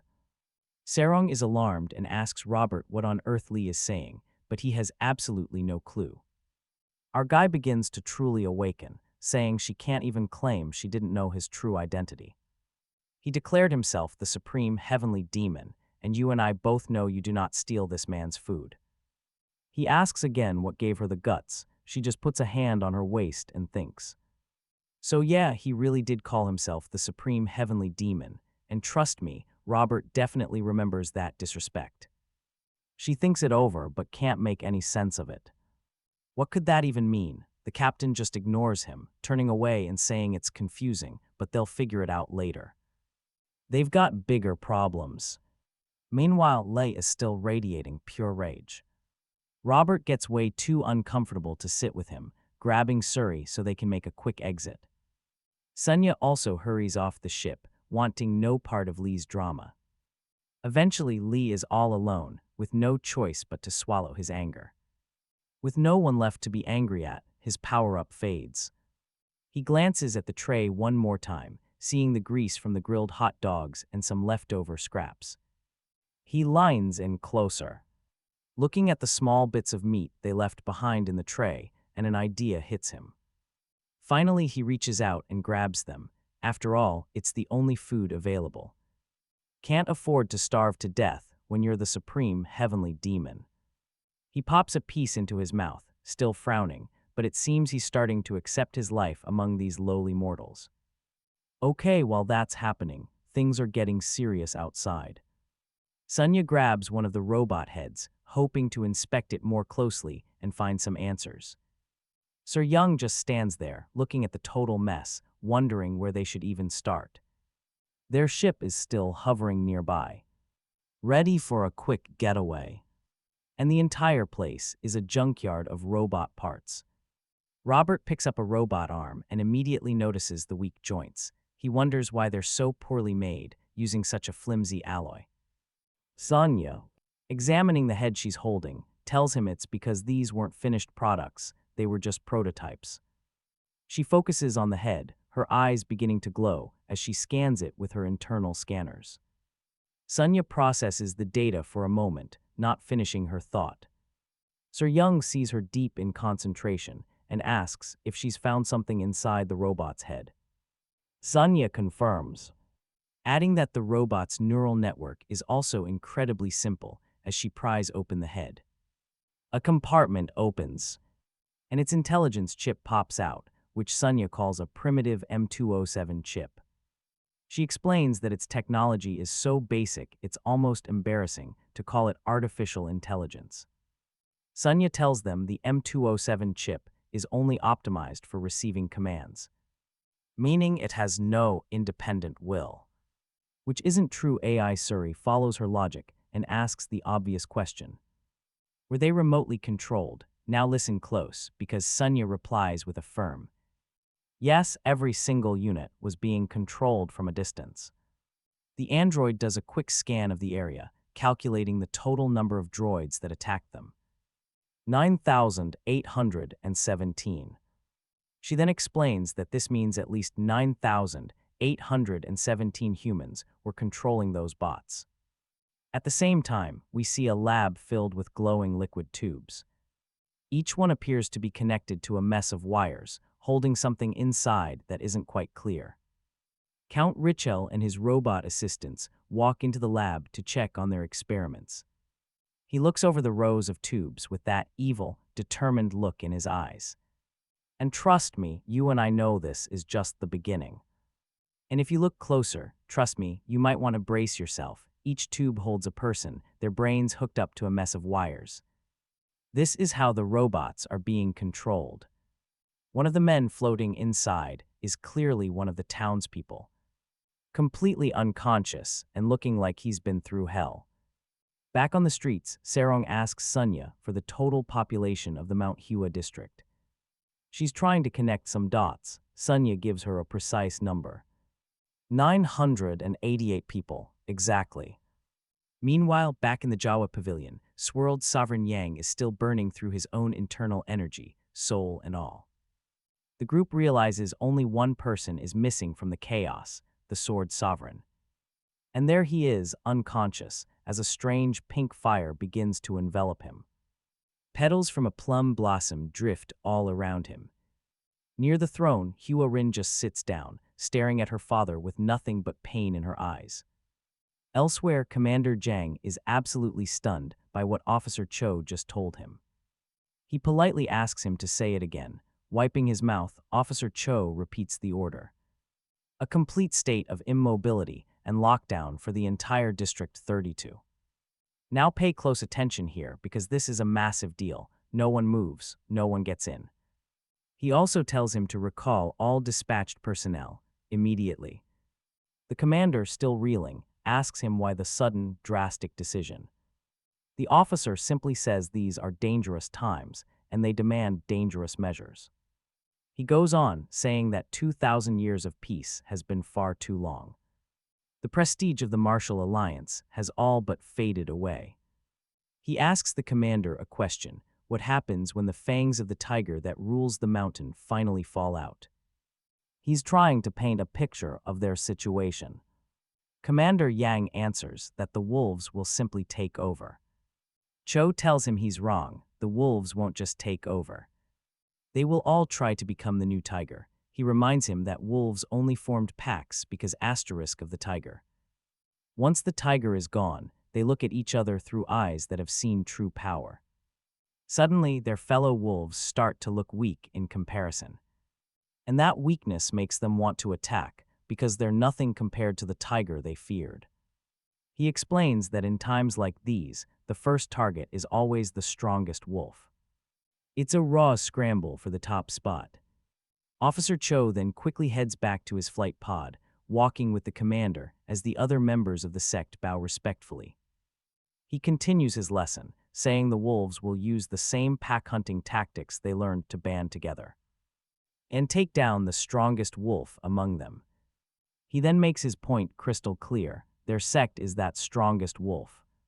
In the current martial world, they are the #1 target and must act with extreme caution. The commander asks if he's saying that the mysterious person using their sect's martial arts is connected to this whole power struggle. Cho admits he doesn't know, and that's exactly what makes it so terrifying. As he steps into his pod, he reveals he received an emergency communication. It came right before he arrived in their district. An unknown individual was headed toward Mount Hua. You and I both know how critical that location is. Commander Yang is floored. He asks if he heard that right, Mount Hua. The officer confirms it. He says an unknown element has been placed on top of a powder keg. It's ready to blow. They are literally one single spark away from an explosion. Okay, stick with me here, because this story is about to get strange. Officer Cho explains it's crucial they understand the situation before acting. He gets into his pod and zips out of the sect, hoping to get some answers fast. The commander just watches him leave, completely unsure of what to think.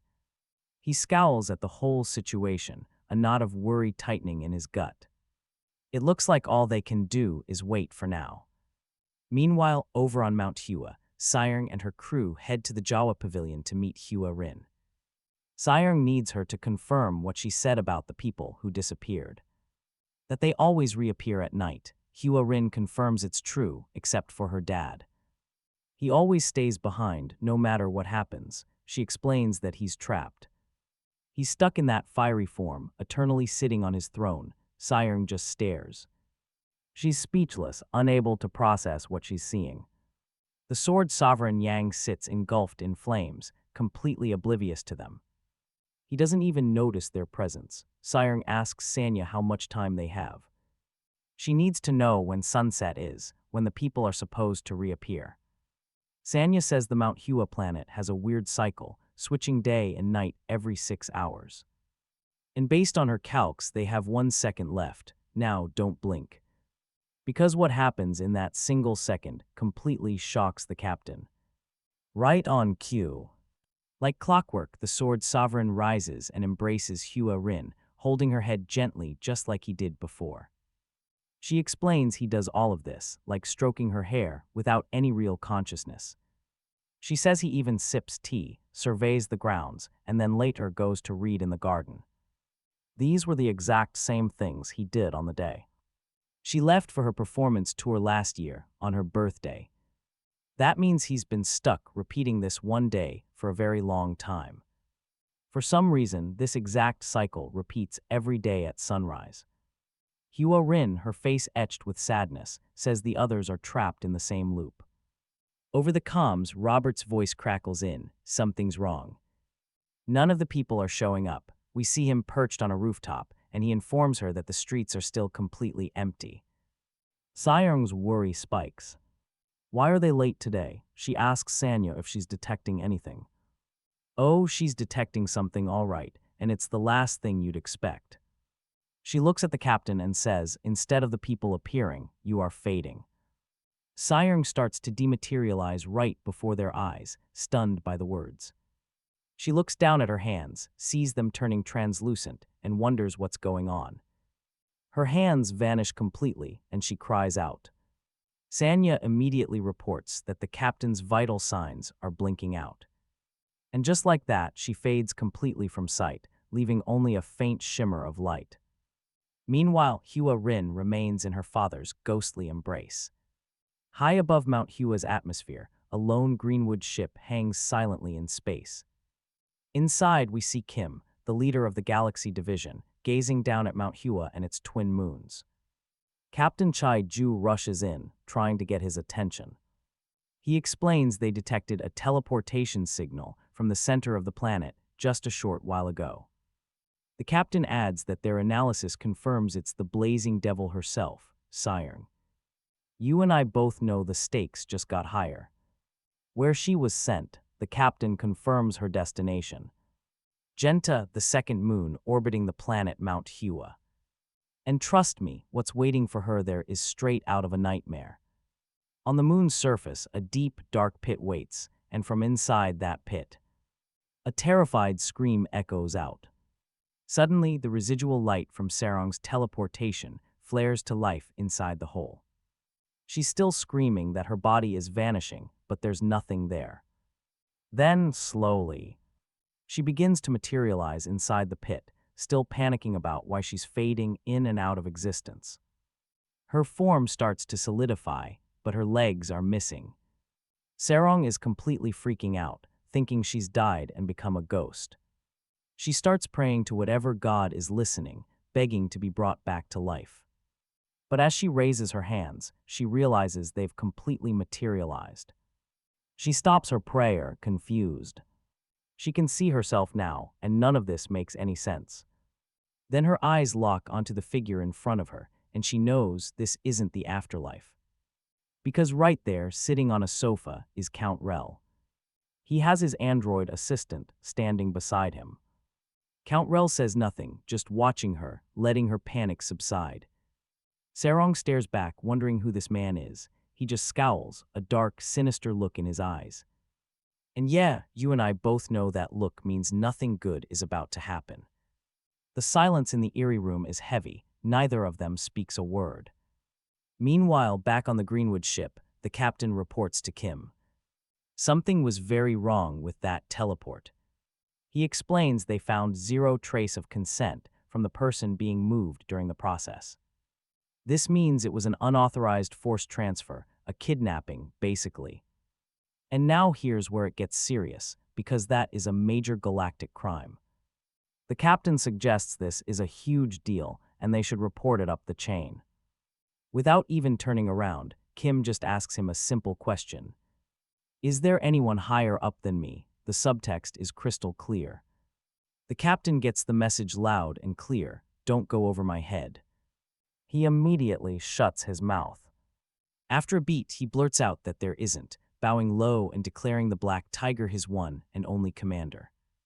Kim praises his quick thinking, ordering him to just keep monitoring the situation. He warns him they can't make a move yet. Why? Because using illegal tech like this means whoever's on that moon has some seriously powerful backing. He tells his captain not to interfere recklessly. They need to investigate everything before they act, to see if knowing this helps them or just gets them killed. So what's the takeaway here? Kim's crew has stumbled into something big. The captain roars a loud, "Yes, sir," in response. Kim just keeps staring at the moons, privately wondering what this whole mess is really about. Shortly after, some new intel reaches the West Heaven's sword matron. She has to ask for clarification, just to be sure she heard right. It seems Alina just told her everything about the man she met on Mount Hua. All right, let's dive in. Alina, on her knees, explains that the man she met claimed to be her father. She clarifies exactly what she said, that the man told her he was the one who fathered her. She continues, recounting how she lost to him in a duel. The sword matron is stunned. She knows just how difficult it is for any martial artist to beat Elena. She puts two and two together, Mount Hua. The man who defeated her daughter, the one claiming to be her father, he's at Mount Hua right now. Meanwhile, back on Mount Hua, Robert slams his hand on the table to make a point. He's screaming that they have to save the captain. Total overreaction, but that's just how he is. He's furious, cursing out the bastard who had the nerve to kidnap their captain, while Lee just listens. When the cursing gets even more intense, Lee admits he doesn't understand a single word and asks Sonya what Robert is even saying. Sonya just tells him she'd rather not translate. It's basically all curses. She's got work to do. Hyun chimes in, saying Sir's kidnapping might have something to do with the other disappearances on this planet. She guesses that maybe the other people were taken away in the exact same manner. She admits it's possible, but they just don't have any proof. But Sonya interrupts, telling her they actually do have evidence. She explains that the phenomenon is identical to when the people from the Mount Hua planet vanished. It has a name. Now pay attention, because this is where it gets serious. It's called forced teleportation, taking someone without consent. She adds that this kind of one-sided teleportation is strictly forbidden by galactic law. Robert shouts again, realizing this means everyone is trapped somewhere. He tells them they can't just sit here, they need to go rescue them, grabbing Lee by his shirt this time. Lee just turns to Sonya, asking what Robert's problem is. But she just walks away, ignoring them both. She explains to Lee that it looks like Robert suffers from post-traumatic stress disorder from his military days, which means he completely loses control of his anger when he's under stress. Meanwhile, Robert is still unloading a stream of curses right in Lee's face, still gripping his shirt. Lee just looks at him and calmly tells him to let go. Sunya warns him it's no use. Once Robert gets like this, he doesn't listen to anyone. So our guy taps into something else, speaking to him in his martial form. Sunya's attention snaps back because she knows this just might work. Instantly, Robert apologizes and lets go of Lee.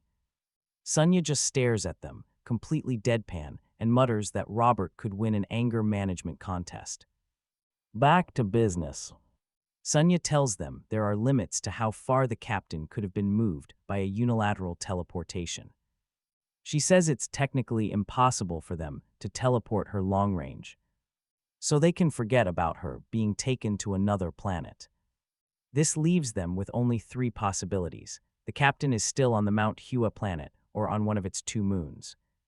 Lee joins her by the window and looks out at the moons. He asks her if she can pinpoint which one the captain is on. The android tells him she's already scanned the Mount Hua planet, and it has no life signs other than the sword sovereign, so that option is out. That leaves them with just the 2 moons, named Genta and Cyprus. And trust me, you're going to want to see this. There are life signs on both moons. To figure out where the signals are coming from, since both moons are so close together. Lee glances over, asking if they just have to take a wild guess.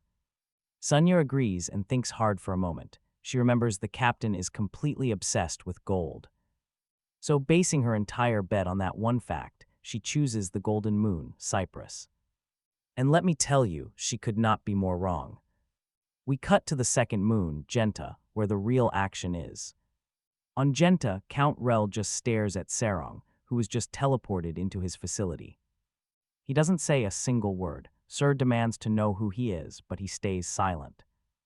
Rel's personal android scans Seryong and here's where it gets interesting. It detects an externally mounted 1.44 giga internal energy drive.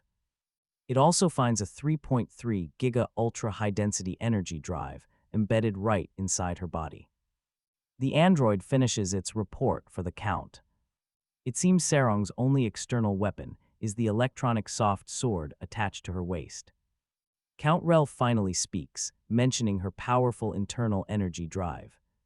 While sipping some sparkling water, he coldly remarks that a backwater bounty hunter is carrying something she can't even begin to use.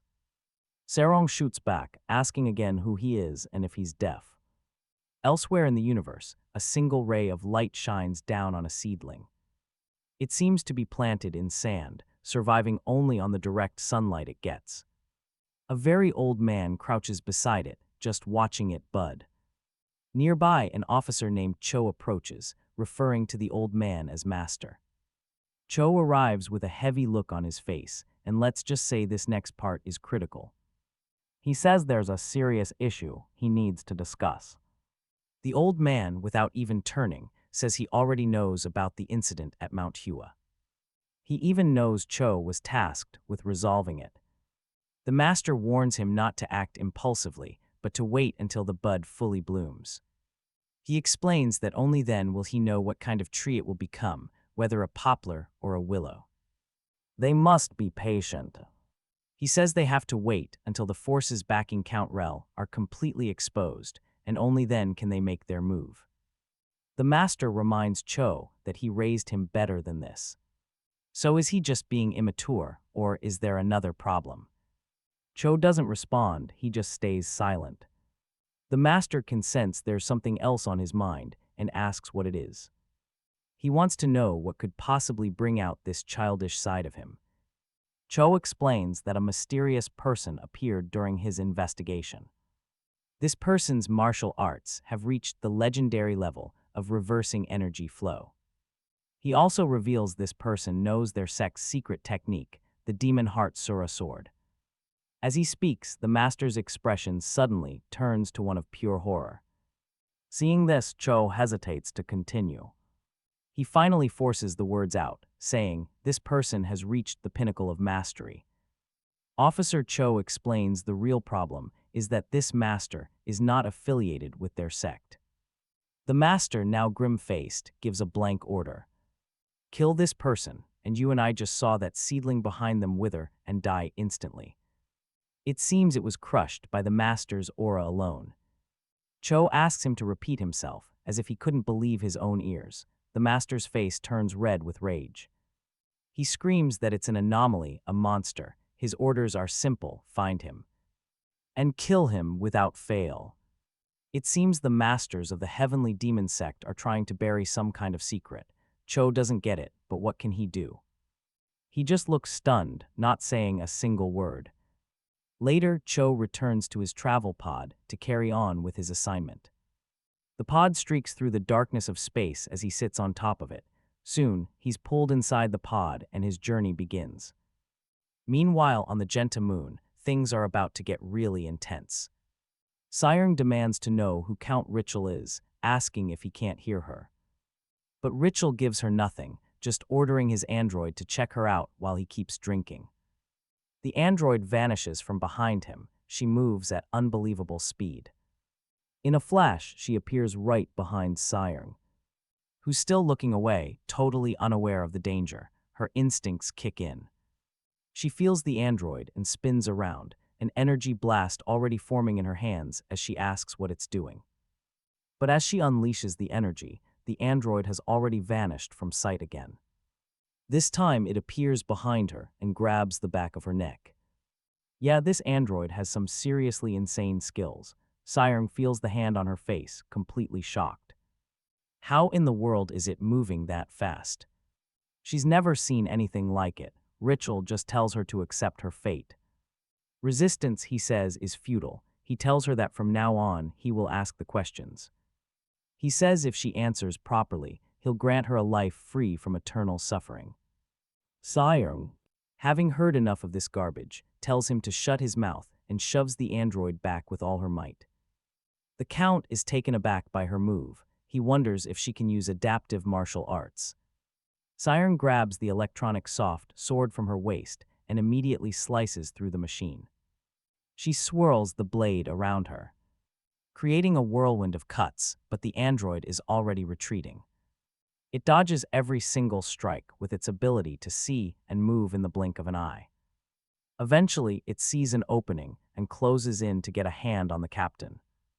The android gets closer and closer, almost touching Seryong, who spots it and aims her sword right at its head. The android dodges every cut and tries to grab her arm to pin her down. So how do you fight a machine that knows your every move?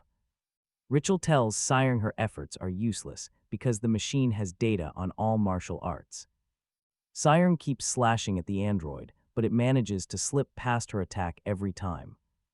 She realizes it must be true. This robot knows every martial art in existence. She can see how easily the machine is reading her every single movement. But Seryong is a tough nut to crack. She keeps fighting and tells the Count not to make her laugh. She lunges forward in a direct frontal assault at the android. But it just glides to her side, effortlessly avoiding the sword. Then suddenly, the captain feels a sharp strike on her back as the android finds the perfect opening.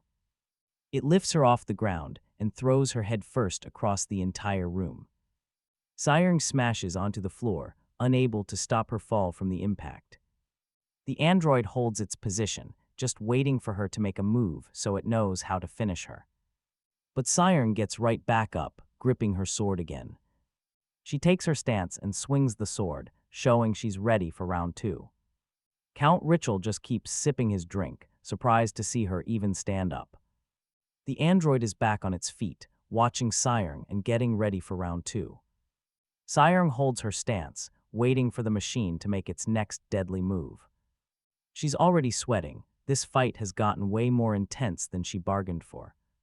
She figures that her standard martial arts just aren't going to cut it here. She has to think of something new. Let's see what she's really got. In a flash, the robot vanishes again, reappearing directly behind her. Seryong is still facing the other way, but her senses are screaming it's there. As the android reaches out to snatch her, the captain doesn't even flinch. She plays dumb, not moving a muscle as it swings its arm to grab her. Then Seryong suddenly disappears, giving the robot a taste of its own medicine. She leaps high into the air, completely out of the robot's line of sight. The machine scans the area, totally confused about where she went. As Seryong spirals through the air, she readies her sword for a downward strike. The android finally spots her and launches itself off the ground to intercept. Seryong unleashes an attack called Bullet, throwing her sword straight down.